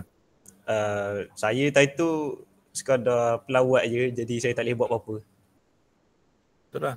Kita dah nampak. Kalau orang tu apa rasa dia? Dah lah dia menyawit tu susah kan? Menyawit tu kita titik peluh dia tu. Sekarang tu kita cakap orang yang timbang tu senang aja. Nak bayar lebih, nak bayar kurang, tapi titik peluh dia tu kita tak menghargai lah orang yang macam tu kan. Tu yang susah nak pentingkan diri dia. Jadi kalau orang tu tahu pun apa rasa dia dah kadang tak ketik kira, kadang orang kampung tak tahu nak macam mana tak. Tapi jaranglah jumpa yang tak tahu kan, biasa akan tahu. Paling tidak dia nak report pun tak berani kan. Dia rasa takut. Tapi sekali itulah kita dapat rekod. Sekarang kan zaman viral, cuba rekod kan. Cuba rekodkan ke, report ke, kita sekali-sekali kasih gegar lah. Saya gegar, tak berani tempat lain. Mungkin lah kalau ada yang berani kan. Ataupun awak pelawat, awak yang rekod. Berani tak? Orang lain punya hal, kita yang rekod. Awak pelawat, rekod. Lepas tu ni, berani tak buat macam tu? Kita tak ada apa-apa kepentingan pun, kita hanya pelawat. Kita boleh buat. Kita gegar kat tempat tu kan, audit ke apa, ni ada bukti rekod. Itu yang kita cerita benda-benda macam ni. Contoh yang saya cakap tadi, saya nak cerita, saya pergi kedai makan mamak je pun. Saya pergi kedai makan, saya nak bayar. Dia kata boleh bayar cash tak? Cakap ini QR, saya tak ada cash. Kalau ada cash, saya nak cash lah. Dia bukan toke, dia bekerja kat situ. Kenapa dia nak cash? Kenapa nak cash? Kalau saya ada kedai, dulu saya ada buka lah 2-3 kawas apa semua kan. Kalau zaman tu tak ada QR. Jadi budak-budak ni dia boleh kelepek RM1 dia. RM1 dia dalam cuci kereta. Sekali saya suruh kawan saya pergi. Ambil RM10 ni, kau pergi cuci kereta kat situ, kau minta receipt. Minta receipt, dia pun minta receipt. Balik dia tunjuk saya, kawan saya pun bagilah saya receipt tu. Kan? Saya dia 2-3 kawas kan kat tempat-tempat dulu kat masa saya bayar you all ni lah. Sambil saya kerja tu saya ada buat business part time. Saya ambil budak-budak kawas kerja. Dan orang yang percaya yang kawan baik jugalah, kawan baik kan. Yang kata boleh kata serumah sebilik kan. Jadi saya upah kawan saya yang ofis kerjaan ni, saya cakap dia, kau pergi cuci kereta kat tempat saya ni, free je. Ambil RM10 ni, pergi bayar, kau minta receipt. Receipt kau bagi aku. Dia pun bagi saya receipt. Dan lepas dia cuci, bagi saya receipt. Okay. Balik tu saya tengok, Pudin, saya cakap, nama dia Pudin. Tengok buku rekod, dia pun bagi saya rekod. Ni nombor kereta ni tak ada Saya cakap, nombor kereta ni tak ada ni. Yang receipt yang kawan saya pergi, tak rekod pun dalam tu. Tak ada. Dah lah tak rekod. Sepatutnya cuci kereta tu harga RM6, RM7, dia charge RM10. Dia buat macam itu. Jadi dia dah lah nipu kat situ, tak rekod. Saya cakap ni baru 1 hari ni. Jadi sebelum tu, sebab saya rasa tergerak hati nak buat macam tu. Sebab kita yang bagi dia makan, kita yang bagi dia, kita yang siapkan rumah. Kan? Terus saya cakap satu ayat ke kantor lah. Begitu juga dalam organisasi. Organisasi tu yang bayarkan kita gaji. Organisasi tu yang, bos kita yang approvekan kita, lantik kita kerja, tiba-tiba kita nak nipu. Satu ayat kan kantor juga. Macam ni juga. Sepuluh dia ni kantor yang saya. Saya cakap dia, saya tak pentingkan dia. Saya cakap dia, esok kau cuti. Esok kau cuti. Esoknya lagi, nak pergi kerja, cakap, esok kau cuti juga. Dah lah gaji hari kan. Dah lah dia berhenti sendiri. Sebab saya tu, kau ni muda lagi kan, saya berhentikan suai. Jadi you kena, dia pandai-pandai dia letak jawatan sendiri lah, dia tahu. Dan bukan seorang je, banyak. So saya tak berapa nak percaya. Itu juga yang saya makan ni, kedai mamak ni. Kenapa pekerja dia nak cash? Sedangkan ada QR code apa semua kan. Jadi pada kita yang jenis tak kisah, kita bayar je. Cash. Padahal kita ada cash. Saya cakap saya tak ada cash. Tak apalah, nanti dia buat cash lah, dia kata. Oh, dah macam gitu pula tempat tu kan. Jadi dan suatu bukannya satu company besar, dia bermula dalam tempat mana-mana pun. Kecil-kecil apa ni semua kan. Yang harian sekecil-kecil perniagaan, kedai makan, kawas, apa semua ada. Cara kita nak ni macam mana kita nak hapuskan supaya tak ada rasuah dalam negara kita ni, ikut kita lah macam mana. Kita tak nak besar-besarkan, kita cuma cegah lah. Cegah sikit-sikit. Tu cerita yang sawit tadi pun, dia dah lah susah. Cuba awak sawit. Awak tak pernah, saya pun tak pernah pegang sawit punya tu. Saya cuba juga. Susah nak potong pelepah dia tu. Nak mengangkat tu pun susah. Boleh buat orang tu boleh angkat penuh satu lori. Timbang pula tak betul lah. Itulah satu benda lah. Berlaku juga Fekra dekat apa ni ayam tu saya lah. Itu pun juga cerita dia. Gaji tak sama dengan gaji bulanan dia. Ada ditolak sesuka hati dia. Saya cakap benda-benda ni semua kena rekod lah. Kena rekod. Nanti nak pencet nanti kita bongkar semua sekali. Itu je saya cakap kan. Rekod, ada bukti. Okay, itu contoh contoh. Kes yang agak menarik lah. Terima kasih pada sahabat anda ni. Okay, ni kes pengetua. So benda-benda ni betul Ni kes pengetua. Sekolah melantik syarikat milik sendiri. Sekolah ni, pengetua ni dia daftar syarikat. Bukannya susah daftar syarikat ni. Berapa ringgit je awak pergi SSM, awak daftar syarikat, awak boleh buat pembelian terus. Bawah RM20,000. Mana-mana company kerajaan ke apa sekolah kan. Boleh buat sendiri. Untuk student silakan. Ini yang cerita ni sekolah. Kalau universiti kita mungkin tak selesai, dia menggalakkan pelajar kita sendiri yang berniaga, dia menggalakkan pelajar kita buat benda apa, ada company dan sebagainya. Ini kes lain. Ini tak ada kebenaran ni. Dia nak bekalkan barang, kita panggil syarikat Alibaba lah kalau saya dulu. Dalam kes ni, seorang pengetua sekolah ni, dia memilih syarikat dia sendiri. Bekalkan bahan bantu mengajar bernilai RM2,000. Kecil je. Dan peralatan alat tulis bernilai 4,500. Tak besar kan?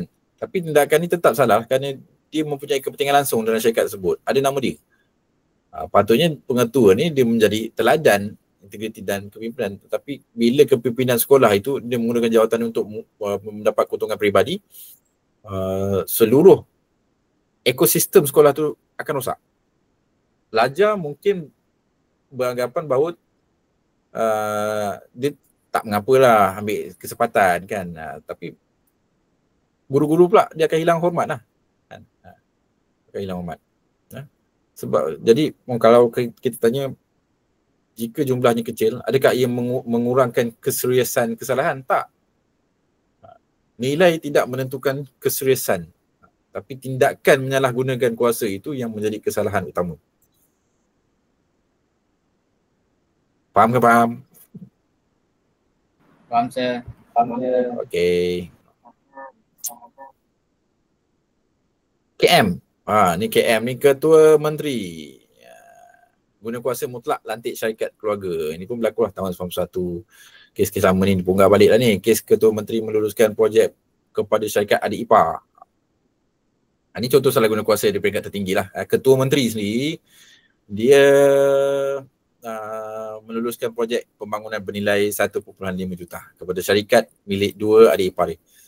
Walaupun jumlah 1.5 juta ni besar juga tapi dia taklah bukan yang terbesar dalam sejarah, ada lagi besar kan. Kes ini sangat berprofil tinggi kerana dia melibatkan ketua eksekutif negeri, ketua pentadbir kan, ketua eksekutif, ketua menteri. So seorang yang memegang kuasa politik tinggi, dia mempunyai pengaruh besar dalam menentukan hala tuju pembangunan negeri. Tapi jika kuasa itu digunakan untuk kepentingan keluarga, so rakyat akan hilang orang kata keyakinan terhadap kepimpinan.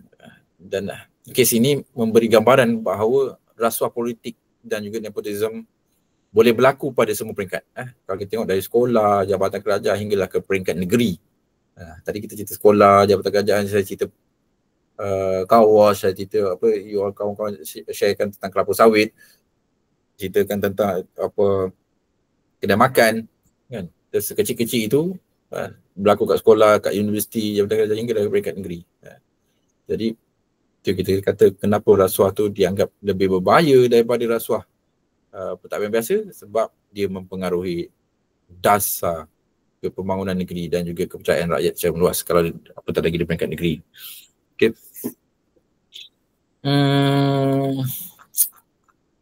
Okay. Exco. Exco ni ialah Majlis Mesyuarat Kerajaan. Tadi tu ketemu menteri dia, ni bawah-bawah dia pula, ahli majlis. Dia terlibat mesyuarat, luluskan tanah kepada syarikat sendiri pun ada juga. Ni dalam kes ni, seorang Exco ni, dia luluskan permohonan tanah kepada sebuah syarikat milik sendiri, tapi menggunakan nama lain sebagai proksi. Selepas tanah tu diluluskan, syarikat tu memperoleh keuntungan dekat 500,000 apabila tanah tu dijual. So ini menunjukkan salah satu taktik biasa dalam rasuah peringkat atasan. Penggunaan proksi atau nama pihak ketiga untuk menyembunyikan kepentingan sebenar. Tindakan ni bukan saja salah tapi dilakukan dengan niat untuk mengelakkan dikesan oleh pihak berkuasa. Dia ada dalam tu, dia minta kawan-kawan dia mohon ke siapa ada keluarga semua. Kadang-kadang tak guna keluarga pun, kawan-kawan kan untuk mohon. Jadi kantor lah kan, kantor mungkin ada pihak yang cerita kan, dan mahkamah menjatuhkan hukuman penjara 2 tahun dan denda 20,000. So dia menunjukkan bahawa undang-undang dapat mengesan modus operandi canggih seperti proksi dan juga penyamaran pemilikan. Okay. Dia dianggap cara paling licik paling licik dalam rasuah. Proksi ni, penggunaan proksi dianggap antara cara paling licik dalam rasuah. Sebab apa? Dia menyembunyikan pemilikan sebenar. Pegawai nampak tak ada apa-apa, tak terlibat, tapi sebenarnya dia yang mengawal syarikat tu. Bila kadang-kadang kita dah tengok pejabat-pejabat macam ni, pejabat kerajaan ada kes-kes macam ni rasuah. Orang lain datang pejabat tanah, dia akan rasa oh semua ni ambil rasuah. Semua orang pejabat tanah ni ambil rasuah. Macam itu. Kita tengok polis, semua polis ni ambil rasuah. Macam itulah, bila kata seorang dua orang yang buat kerja, kita akan anggap semua tak betul. Macam kes SPRM, SPR. Kan? Saya pun pelik. Kenapa orang kata tong hilang, kertas undi hilang. Dia tak pernah kerja dekat, tak pernah jadi pegawai SPR. Jadi dia tak tahu betul ke hilang tong tu. Sedangkan ada escort, ada polis escort kan, dan kita nak kira tu satu persatu. Saya pernah jadi ketua tempat mengundi. Satu-satu kita angkat. Tapi saya kira lah kan, tak ada pun kita nak tipu dalam tong tu. Dan tong tu tiap kali kita break, kita akan kunci dan seal. Dan kita akan buka depan ejen. Ada pegawai-pegawai parti ejen tu tengok macam mana kita kira. Dan kita bawa pun dia akan ikut sama sampailah tempat pengiraan. Macam mana boleh kata ni, termasuklah blackout. Kalau blackout pun dah sediakan lampu, dah siapkan semua complete SPR. Apa ni Suruhanjaya Pilihan Raya. Jadi bila kita kata mungkin ada kes-kes yang berlaku macam itu, orang akan cakap sistem tak betul. Begitu juga dengan kes pejabat tanah macam ni kan. Yang buatnya pejabat tanah lain, tapi seluruh pejabat tanah kita akan cakap tak betul.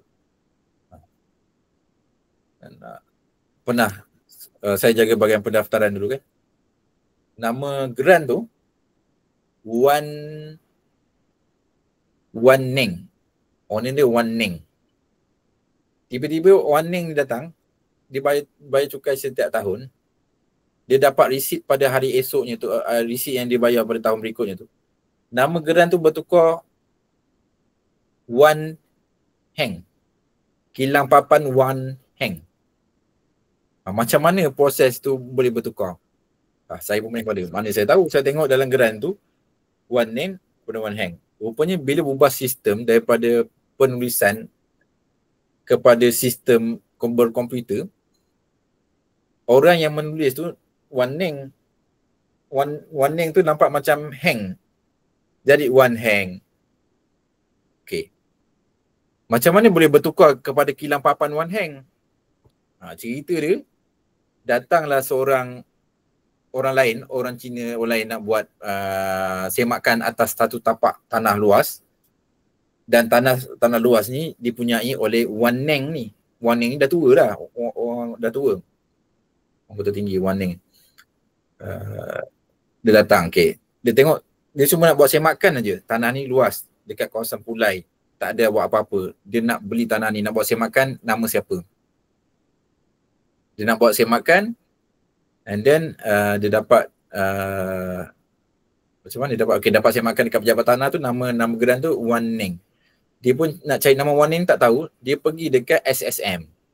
Dia pergi kat SSM, dia tengok nama SSM tu, dia type nama Wan Neng tak keluar, yang keluar nama Wan Heng. Jadi dia pun contact Wan Heng ni. Wan Heng ni dah mati. Yang ada anak dia. Anak dia tak tahu apa-apa. Jadi jumpa anak Wan Heng ni. Bila jumpa anak Wan Heng ni, Wan Heng kata tak tahulah bapak saya ada tanah kat sini. Ada orang Cina dia macam ambil kesempatan. Dia kata ayah awak ni ada hutang dengan saya.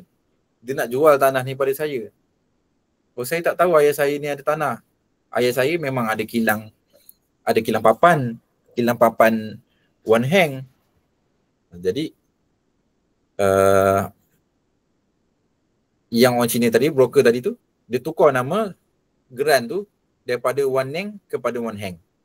Ada proses dia yang mana pejabat tanah tu dia tengok ada buat angkat sumpah apa semua, interview semua, dan dia tukarkan geran itu kepada kilang papan Wan Heng. Jadi bila tahun berikutnya Wan Neng datang tengok resit, dah nama lain. Bila dah nama lain, dah jadi isu lah. Jadi isu. Kenapa boleh jadi nama Wan Neng? Dalam pejabat tanah tu, orang yang menguruskan geran hilang orang lain. Orang yang buat pendaftaran orang lain. Orang yang buat kes pindah milik orang lain. Jadi dia tak sama tau. Jadi broker ni dia pandai dia bijak, dia buat macam itu. Jadi yang kita ni pula, orang yang cakap Wan Neng ni jumpa saya, dia kata ini dah tak betul ni pejabat tanah ni. Dah macam ni, dia salahkan kita pula. Ambil rekod. Saya cakap, okey, buat report polis. Jadi kerja pejabat tanah ni, dia ada risiko jugalah. Satu kaki kat sebelah, satu kaki ni. Tapi kita nak membetulkan, kita lah tukang betulkan. Dan kes ni berlaku, kita belum lahir lagi pun. Dia nak cakap kita ni ambil rasuah pada masa itu, kenapa nama Wan Neng tu ditukar kepada Wan Heng apa semua. Dan ni berlaku dah lama. Dan orang tu masih hidup 80-90 tak saya. Dan kesan dia tu, dia berlanjutan sampai sekarang lah. Maksudnya generasi baru ni tak tahu, tiba-tiba masuk bila tak serius dalam penukaran geran, penukaran apa semua ni kan, tak teliti. Dan orang akan datang pula yang kena. Ni cerita lain lah. Itu pengalaman di Jabat Tanah. Banyak lagi cerita yang boleh cerita, tapi yang kita nak fokuskan ialah contoh-contoh yang ada dekat slide ni. Okay. Okay guys, sekiranya ahli keluarga anda memohon projek di tempat anda bekerja, apa anda perlu lakukan? Okay, macam ni, macam minggu lepas saya bagi aktiviti ni, simple sangat.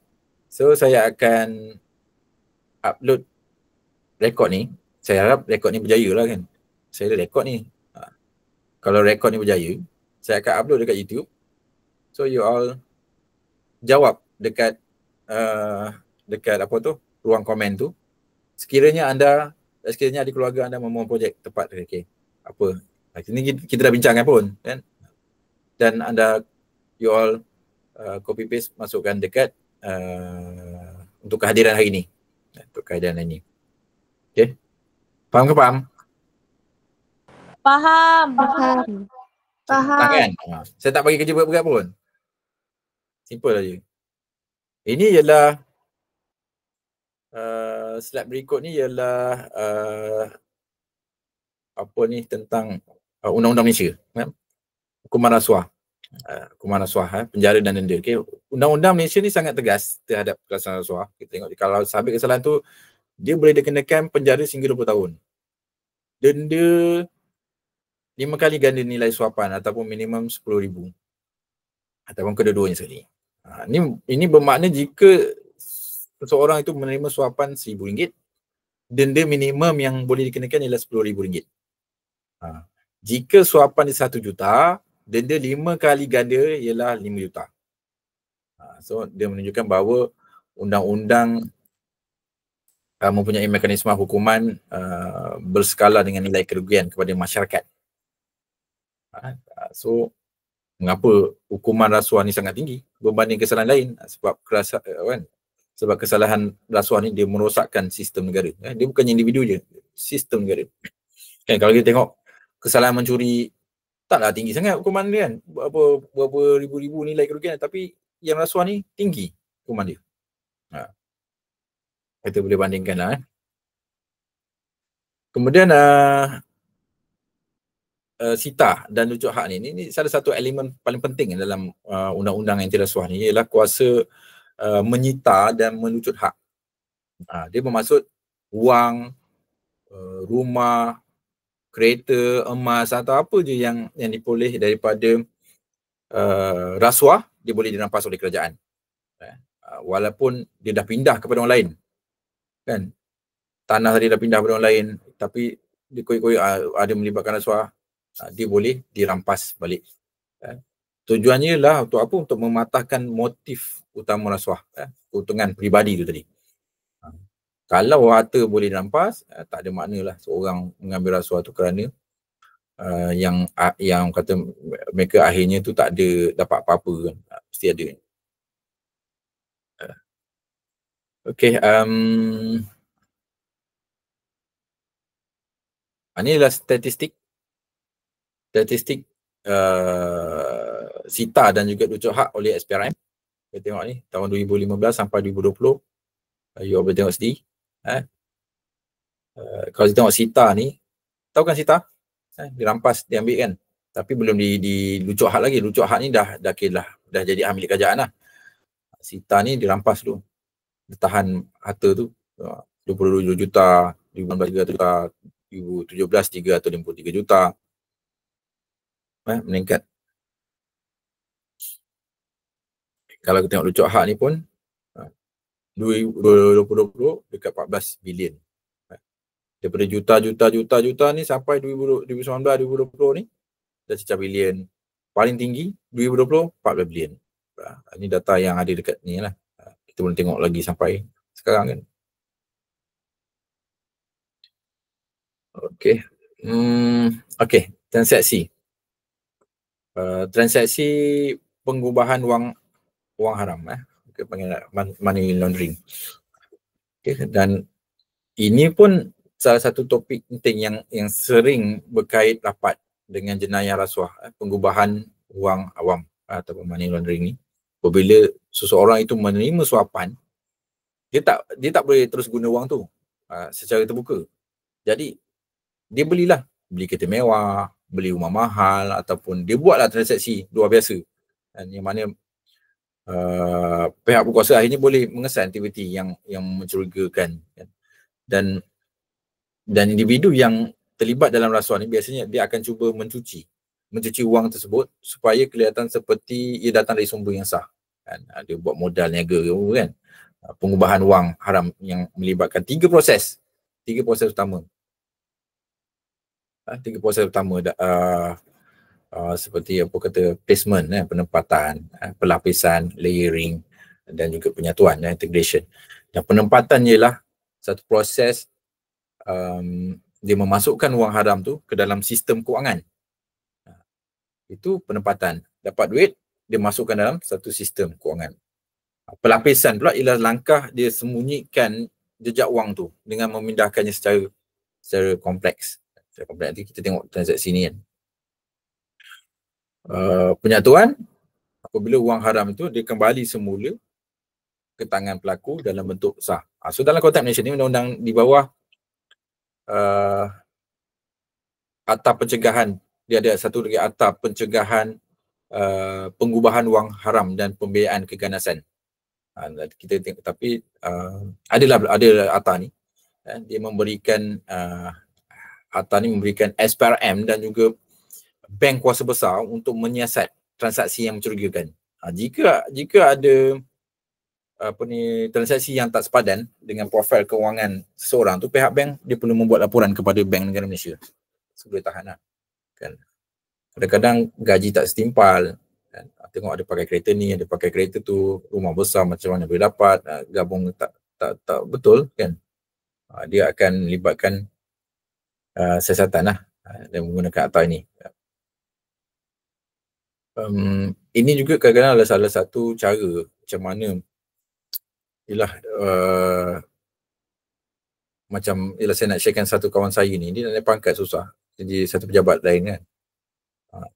Tiba-tiba dia ditahan masa tu proses untuk kenaikan pangkat. Tiba-tiba dia ditahan untuk disiasat kerana memiliki kereta ni, kereta tu, memiliki kereta sport, rumah. Jadi bila siasat, dia kata, awak kerjaan sebagai pegawai takbir. Macam mana awak boleh dapat macam ni? Jadi ditunjukkan lah, saya bukan pegawai takbir saja. Saya pengurusi ni, saya pengurusi itu. Saya ada jabatan kuasa ni, saya ada jabatan kuasa ni. Isi saya pun gaji macam gini. Persyarat gini-gini, ada buat ni, niaga ni. Jadi benda tu semua kena simpan. Rekod-rekod tu kena simpan. Kadang-kadang dia tak, kadang-kadang benda ni dia tak ada buat apa-apa pun, tapi orang menuduh dia pula seolah ada membuat sesuatu. Itu pun kita kena bersedia lah, tak seperti ni katanya. Sebabnya nak menahan supaya bila orang tu ada disabitkan, belum disabit, baru ada kes je, siasatan je. Jadi untuk temuduga nak naik pangkat terbantut. Itu orang-orang senior ke, orang-orang junior ke, orang yang rasa dengki dia nak buat sesuatu. Tapi akhirnya lepas tak ada apa-apa pun.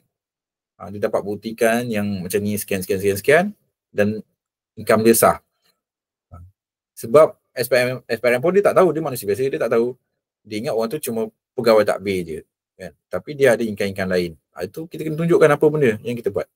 Itu salah satu benda yang kalau orang nak hianat kan. Segini. Okay. Ini perkongsian je, tak ada dalam modul pun, tak ada cerita. Tapi saya sebab benda ni berlaku dalam kat sahabat saya sendiri. Cara dia ditekan kan. Itu pun ada juga berlaku kan. So ni just pengalaman je. Okay. Kita tengok ilustrasi ni, bagaimana wang rasuah ni dicuci. Dalam slide ni, kita boleh lihat ilustrasi bagaimana wang rasuah ni dicuci. Contohnya contohlah seorang pegawai kerajaan, dia terima suapan RM100,000. Dia kemudian dipecahkan wang tu dalam beberapa akaun bank proxy yang menggunakan nama ahli keluarga ataupun rakan. Dia dapat cash, dia takkan masukkan dalam bank kan. Dia dapat rasuah tu, dia dapat cash, dia pecah-pecahkan. Lepas tu wang tu dia digunakan untuk beli hartanah, pelaburan. Apabila dilihat semula dalam rekod kewangan, wang tu kita tengok macam hasil pelaburan atau perniagaan lah, bukannya hasil suapan. Ini sebabnya kalau kita tengok pengubahan wang haram tu sangat berbahaya. Kerana dia memadamkan jejak jenayah asal. Jejak jenayah asal dan menjadikan kesalahan asal tu sukar untuk dibuktikan. Dia pecah-pecahkan, dapat cash. Tapi kadang kalau yang bijak pandai, dia kan siasat kat mana dapat cash tu. Tapi sebab orang tu dah ada perniagaan sendiri, dia boleh ubah, dia cakap dapat risi, dapat income kan dari segi pelancongan. Kadang-kadang kita tengok macam manalah company-company, macam manalah kedai tu kecil je tapi dapat bertahan. Itu kadang-kadang yelah, tak semua lah kan. Kita boleh tengok macam mana kan cara-cara macam tu. So kalau kat sini kita dapat tengok dia agihkan dalam bentuk apa ni, kasino, food, account bank kan, hartanah, kenderaan, tempatan mahal. Okey, jika sabit kesalahan ni, hukuman bagi kesalahan pengubahan wang haram ni sama berat lah ataupun lebih berat daripada rasuah itu sendiri. Di mana individu yang sabit kesalahan boleh dikenakan penjara sehingga 15 tahun dan juga denda 5 kali nilai hasil aktiviti haram ataupun 5 juta ringgit, yang mana lebih tinggi. Contohnya jika seseorang tu mencuci wang haram bernilai 500,000, so denda maksimum boleh menjadi sampai 2.5 juta. Ini menunjukkan kerajaan juga mahu memastikan tak ada lagi insentif kewangan lah bagi jenayah yang kewangan seperti kes-kes pengubahan wang awam ni. So ramai pesalah rasuah sebenarnya dikenakan dua pertuduhan serentak. Satu kes dia melibatkan rasuah, satu kes lagi dia melibatkan pengubahan wang haram. Ini berlaku apabila mereka cuba menyembunyikan wang suapan atau menyalurkan melalui akaun proxy.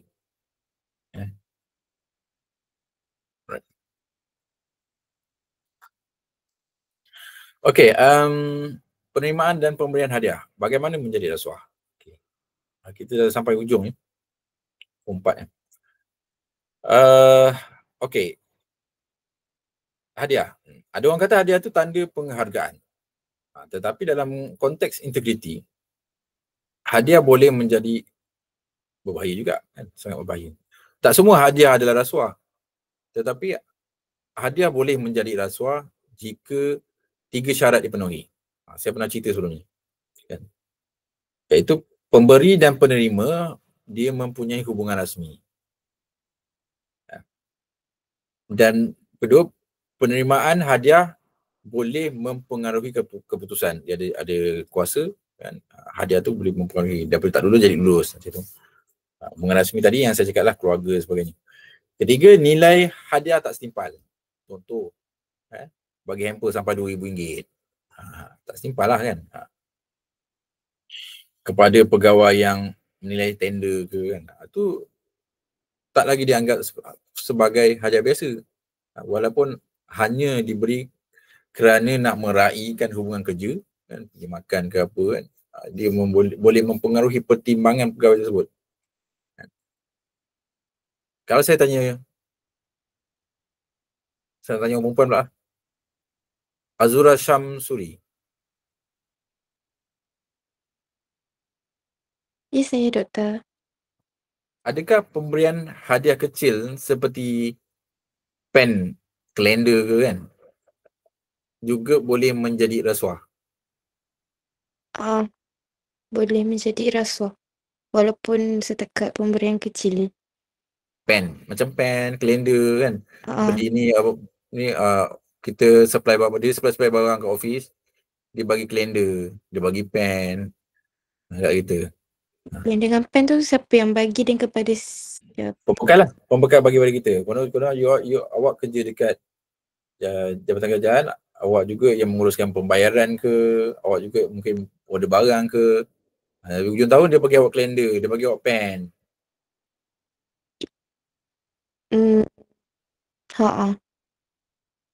Awak ambil tak? Tak. Tak ambil? Baik je. Boleh beli sendiri.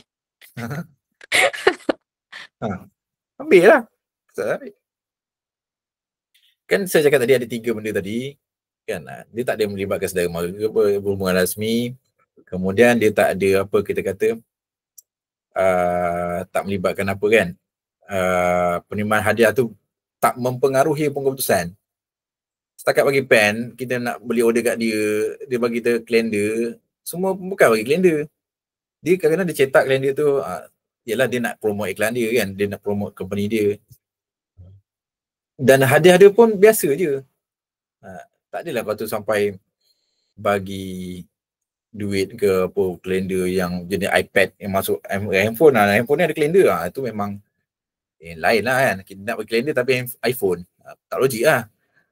Tapi dia nilai dia kecil, kemudian tak ada hubungan rasmi yang berat, biasa tak ada kan. Tapi jika hadiah itu menyebabkan keputusan berat sebelah, ia tetap salah walaupun dia kecil.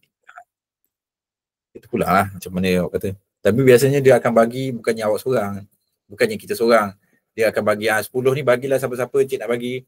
Kita pun nak bagi satu office tak mampu. Kita bagilah 10 ni. Dan ini ialah dia bukan bagi pada kita saja, pen dengan kalender tu.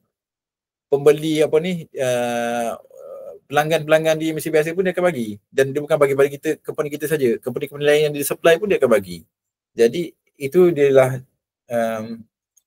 satu benda yang nak bagi pada company tu sebagai appreciate kan. Ataupun nak mempromosi lagi. Ataupun kata nanti, macam dia bagi pamphlet. Kadang-kadang dekat kalender tu ada barang-barang dia kan. Nanti kalau nak order lagi barang-barang jenis macam ini, macam ni. Mungkin macam itulah dia nak mempromosi. Itu dah, kalau dia punya kos pun dia masuk kos promosi tu. Okay. Itu contoh dia lah. Alright, kita sambung perkhidmatan perkhidmatan. Okay, larangan jangan sekali menerima hadiah. Okay. So Kerajaan Malaysia dia telah mengeluarkan perkhidmatan ni. Bila perkhidmatan yang pernah pun saya sebut sebenarnya ni bilangan berapa dalam tahun 98 lah. Dia untuk tujuan mengawasi dia penerimaan hadiah. Di mana penjawab yang tak dibenarkan menerima sebarang hadiah daripada pihak yang mempunyai urusan rasmi kecuali dalam keadaan yang sangat tertentu. Seperti hadiah cenderamata rasmi ataupun hadiah yang tak dapat dielakkan. Kan? Dia nak bagi sumbangan besar dan kebanyakan sumbangan besar macam saya cerita ni, nak bagi apa dekat company tu, TV ke apa kan, hadiah ni kita nak tolak atau benda ni sumbangan kepada kelab dan sebagainya, benda ni mesti diisytiharkan. Jangan main letak je. Sekarang kita pindah orang lain pula take over, dia tak tahu siapa kan. Jadi ada rekod diberi oleh company sekian. Dan dia tak melibatkan apa-apa keputusan. Mungkin dah orang tu pun dah lepas setahun, dah lepas 2 tahun kan. Dia dah tak ada apa-apa dengan kita. Dia nak bagi hadiah, kita nak minta sponsor dia bagi. Kena declare lah hadiah tu. Kena declare hadiah tu. Dan tak ada apa-apa kepentingan dekat situ pun. Kita boleh lah terima tapi kena declare. So tujuan perkeliling itu dia nak melindungi juga penjawat awam sebenarnya daripada situasi konflik kepentingan. Kan barang-barang ni terpaksa ambil, perlu ambil dan kita pun memerlukannya dan kerajaan pun memerlukannya katakan dan menyimakkan juga kerajaan. Mungkin kita boleh declare lah barang-barang macam tu. Dan orang tu pembekal tu pun bila dapat receipt bukan dapat receipt, dapat borang tu perkeliling tu dan dia boleh declare sebagai pengecualian cukai dan sebagainya. Pun ada juga kan, sumbangan kat sekolah kan, kadang-kadang sumbang mesin air, mesin air yang kowe tu kan, menapis air nak kasih kat sekolah, tak ada apa kepentingan kan, nak kasih budak-budak minum, tu takkan kita tolak, nak beli tak ada duit kan. Declare. So ada perkiling begini dia tu. Okay, so adanya larangan ni penjawat awam pun dia adalah alasan kukuh kan. Kadang-kadang ada alasan juga kita nak gunakan, tak boleh terima hadiah lah, tak apa sebab. Kita nak kena declare, you sanggup, you kata you boleh declare, kita nak declare nama you sumbang, you okay, kita okay. Jadi tak ada rasa bersalah kan. Okay, tujuannya adalah macam saya cakap tadi, kenapa kerajaan ini perlu mengawal pemberian hadiah dan pegawai dan juga kontraktor untuk mengelakkan satu keputusan yang tak ada kata tak objektif lah, dan dia menjaga integriti juga, integriti proses rasmi. Dan ini kesalahan dan kesalahan menerima hadiah oleh penjawat awam ni di bawah Seksyen 165 kan kesisaan. Penjawat awam menerima barang bernilai tanpa balasan setimpal daripada pihak yang mempunyai keputusan rasmi dengannya. Dan hukuman penjara 2 tahun atau denda 2 tahun sekali. You all kena ingat apa yang saya cerita ni, baca nanti balik apa ni, nak exam nanti, nak quiz ni, tengok balik section berapa yang keluar ni Mungkin quiz akan keluar benda-benda ni yang perkara kita sebut. Okay. So hadiah ni dia menjadi rasuah bila dia menjadi rasuah. Walaupun hadiah adalah perkara biasa dalam budaya masyarakat, kan, sikit-sikit dan bagi hadiah kan. Ada majlis perpisahan bagi hadiah, ini bagi hadiah. Dia boleh jadi rasuah jika tak ditangani dengan betul. Dia menjadi rasuah apabila pemberian itu sebenarnya bertujuan mempengaruhi keputusan atau menghasilkan layanan istimewa. Kita pernah bincangkan sebelum ni pun jelas ni. Kita tak minta pun, tapi dia nak bagi. Tapi kita akan merasa perasaan berhutang budi. Itu juga akan mempengaruhi keputusan.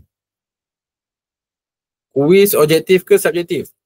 Kuis objektif. Saya dah buat kuis. Soalan saya dah buat. Soalan dia senang je. Soalan dia senang. Jawapan dia susah. Jawapan susah. Okay, kita recap balik. Soalan dia kalau ni kredit 3 kredit 100 soalan objektif. Peringkat pertama tu ya tidak je. Senang lah. Tak baca pun ni kan. Ya tidak macam banyak logi kan. Tapi saya nak susahkan balik lah. Tak ada susahkan balik. Kita tengok macam mana. Tapi apa yang kita bincang ni ialah benda yang pernah kita belajar. Okay, 4 kesalahan.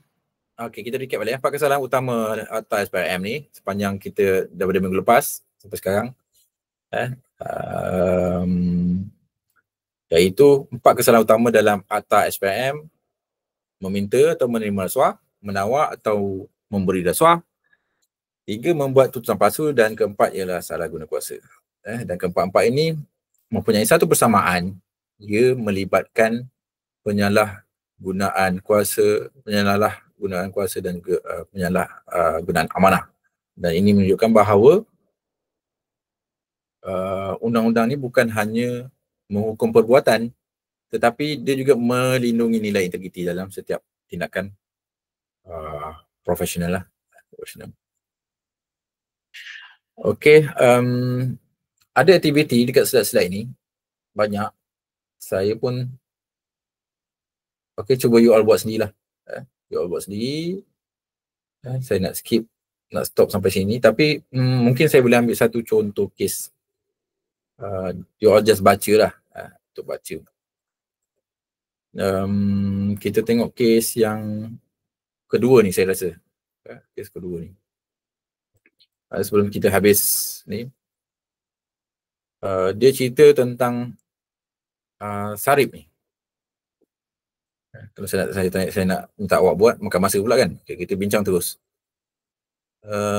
Kajian kes ni, sarip dan syarikat isteri dia ni. Syarif ni lah ketua jabatan sebuah agensi kerajaan, dan jabatan itu dia ingin membeli cendera hati untuk sebuah program. Dan 5 syarikat menghantar sebuah harga, dan syarikat Senyap Berhad menawarkan harga terendah. Tapi Syarif ni dia tak mengindahkan, dia tidak mendedahkan bahawa syarikat itu milik isteri dia, rahimah. Walaupun syarikat isterinya tu menawarkan harga terbaik, keputusan Syarif ni tetap salah. Kerana dia berada dalam apa yang saya sebut tadi. Dia berada dalam apa yang saya sebut tadi, istilah apa yang saya sebut, Afiq Hakimi.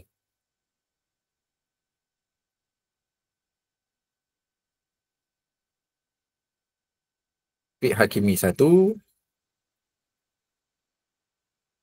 Afiq Hakimi 2. Saya sir, sorry sir.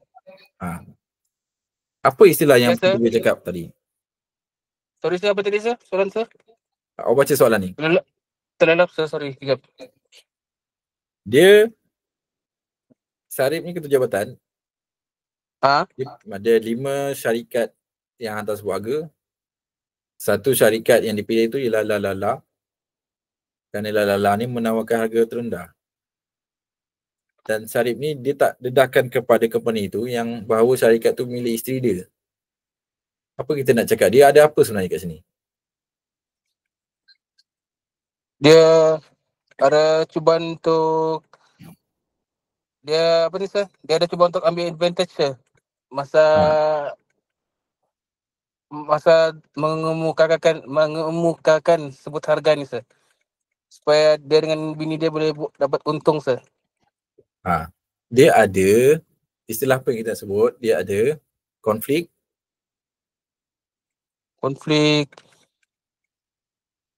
kepentingan. Konflik kepentingan kan kita solve konflik tadi. So dia ada kepentingan konflik dekat situ. Jadi dia tak boleh lah kan. So jadi ketua jabatan seperti Syarif tu, dia sepatutnya dia kena buat apa? Dia mesti telesa dalam memilih harga ataupun memilih sebuah syarikat. Dia sepatutnya kena buat apa? Kalau tu isteri awak kena buat apa? Awak dalam jawatan tu. Awak kena pilih juga. Kalau saya saya tidak pilih sir. Awak tak pilih? Ya. Tapi boleh tak kalau isteri awak nak masuk? Boleh saya, tidak masalah. Tapi kalau saya sebagai seorang yang ada jawatan dan diberikan tanggungjawab untuk memilih sebut harga ni, saya akan pilih company lain sir. Pilih company lain. Jadi awak cakap dengan isteri awak jangan masuk. Ya, jangan masuk. Baik, kerja lain saya boleh buat. Itu salah satu cara lah. Ya, kalau saya lah sir. Okey, Fik. Satu lagi cara lain apa? Aiman Rahimi. Saya ada. Salah satu cara lain yang kita bagi tanggungjawab untuk memilih ni kepada orang lain. Okey, betul. Bagus. Jadi dua-dua orang faham lah. Sama ada kita suruh dia jangan masuk, satu lagi kita jangan terlibat dalam proses tu. Kan? Biarlah orang lain. Daripada A sampai Z aku tak nak tahu. Tapi kalau saya lebih kata kau tak payah masuk lah. Kan? Tak payah masuk, biar orang lain. Tapi kalau kadang-kadang kita dah tak nak ada konflik kepentingan dekat situ kan, pemilihan. Kadang-kadang kalau isteri ni takkanlah dia sebilik, takkan kita tak tahu cerita luar dalam ni kan. Dari segi harga bukan cerita, tapi kalau macam adik-beradik ke saudara mara kan, saudara mara kita tak pun satu rumah dengan dia. Kita pun tak pernah, kadang-kadang tak jumpa pun setahun sekali raya kan. Tapi kalau nak masuk apa salahnya, tapi kita jangan terlibat. Kita terlibat. Tapi kalau setakat kalau anak beranak isteri ni janganlah. Tak payah masuk terus pun tak apa. Tak memeningkan kepada kita. Tak menyusah lah. Okay. Itu apa yang berlaku lah. So kalaulah Syarif ni dia mempengerusi mesyuarat dan membenarkan syarikat Islam dia menang, tender masalah ada. Okey, soalan kedua dia kata tu apakah ada kesalahan rasuah yang dilakukan oleh Syarif? Apakah tindakan sepatutnya dibuat oleh Syarif? Kesan daripada tindakan tersebut. Dalam kes Syarif ni apa yang sepatutnya dilakukan jelas dan tegas. Apabila dia mempunyai hubungan kekeluargaan dengan mana-mana pihak yang memohon tender, dia wajib membuat deklarasi konflik kepentingan terlebih dahulu.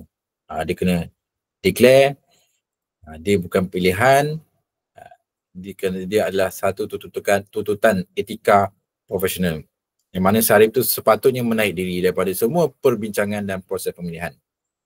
Bukan dia tak boleh mempengerusi mesyuarat, dia juga tak boleh menyertai perbincangan tak formal ataupun perbualan langsung berkaitan dengan dia tu. Tanpa menaik diri, setiap keputusan tu boleh dianggap berat sebelah. Ini yang dinamakan independence of decisions making. Yang mana tender hanya sah jika ia diputuskan oleh mereka yang tidak mempunyai kepentingan. So kalau Sarip ni menaik diri, dia sebenarnya melindungi diri daripada tuduhan sangkaan kuasa. Tapi saya pula, pada saya, kalau isteri jangan masuk langsung. Anak ke yang paling dekat jangan masuk langsung. Kalau saudara mara, dia kena buat macam ni. Kerana dia tetap tidak menjamin. Walaupun dia tak terlibat dalam tu, orang akan bercerita pun. Bini dia patutlah dapat. Anak dia, gitu. Okay, so kalau kesan, apakah kesan sebenar jika Sarip ini memilih syarikat isterinya? Pertama, tender tu tak sah. Syarikat boleh buat aduan atau batang rasmi kena proses tak telus. Kedua, yelah kalau dia dah buat juga, organisasi akan hilang kepercayaan lah. Macam saya cakap tadi. Mungkin orang lain tu dia merasakan tak ada peluang lah adil untuk bersaing kan? Dan menyebabkan organisasi itu terkepung dalam lingkaran pembekal yang sama dan tak dapat menikmati harga yang lebih kompetitif. Dan akhirnya hubungan dalam organisasi pun rosak dan staf bawah akan hilang kepercayaan terhadap kepimpinan Sarip Dol ni. Dan mereka akan berfikir bahawa integriti itu bukanlah lagi nilai dalam jabatan tersebut. Okay. So ni ada kajian pertama, kedua, ketiga, habis. Habis. So, you all cubalah. Apa yang saya belajar tadi, apa yang kita belajar tadi ialah apa yang dapat dibincangkan dalam situasi kajian kes 1, 2, 3 untuk you all buat. Tapi untuk yang you all punya task untuk ambil attendance kehadiran ni, you kena buat yang aktiviti tadi Aktiviti tadi jawab dia dalam ruang komen. Okay, so saya nak tutup sampai sini. Untuk kita mengelak rasuah itu, seseorang itu perlu memahami dan juga mengamalkan prinsip integriti dalam kehidupan seharian. Sekecil-kecil mana pun, sehinggalah kebesar-besar mana pun. Yang saya cerita tadi dekat kawas, dekat kedai makan, bila kita dah kerja, dekat universiti, apa-apa pun. You all mesti amalkan prinsip integriti dalam kehidupan seharian. Kerana integriti ni dia bukan sekadar tidak mengambil rasuah, bukan sekadar tidak mengambil rasuah, tapi dia juga tentang membuat keputusan berdasarkan nilai yang betul, walaupun tak ada siapa yang melihat. So antara nilai penting, jujur, tanggungjawab, telus, dan dia tidak menyalahgunakan kedudukan dia. Dan individu yang berintegriti ni dia akan sentiasa menolak godaan walaupun peluang rasuah itu datang tanpa risiko yang besar. Walaupun kecil-kecil kan, dia tolak. So diorang sedar bahawa, dia kena sedar bahawa kesannya nanti bukan kepada diri sendiri tapi kepada organisasi dan juga masyarakat lah. Alright. Sebelum kita akhir ni, ingat balik apa tadi kita bincangkan, ada 4 tadi kan. 4 kesalahan utama.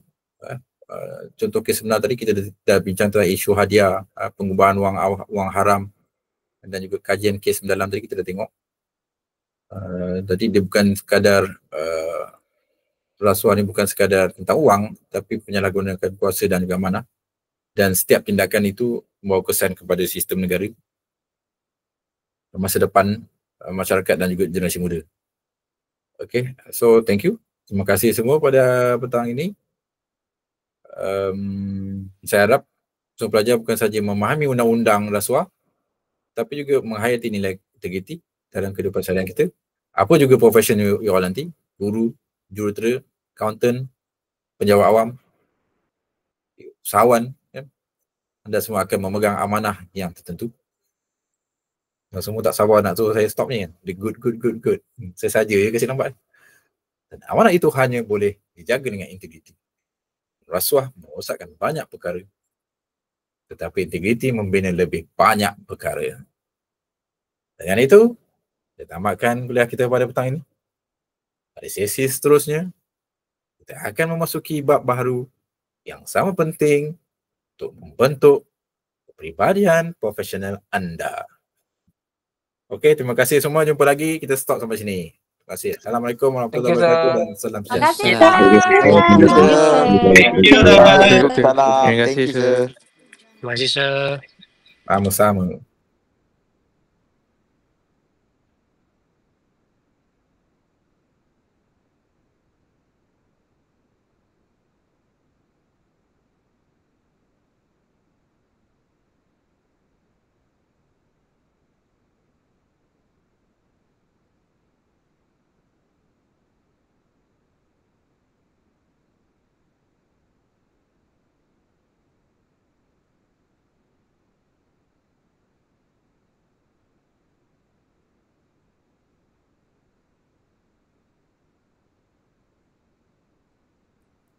Ya, Katrik.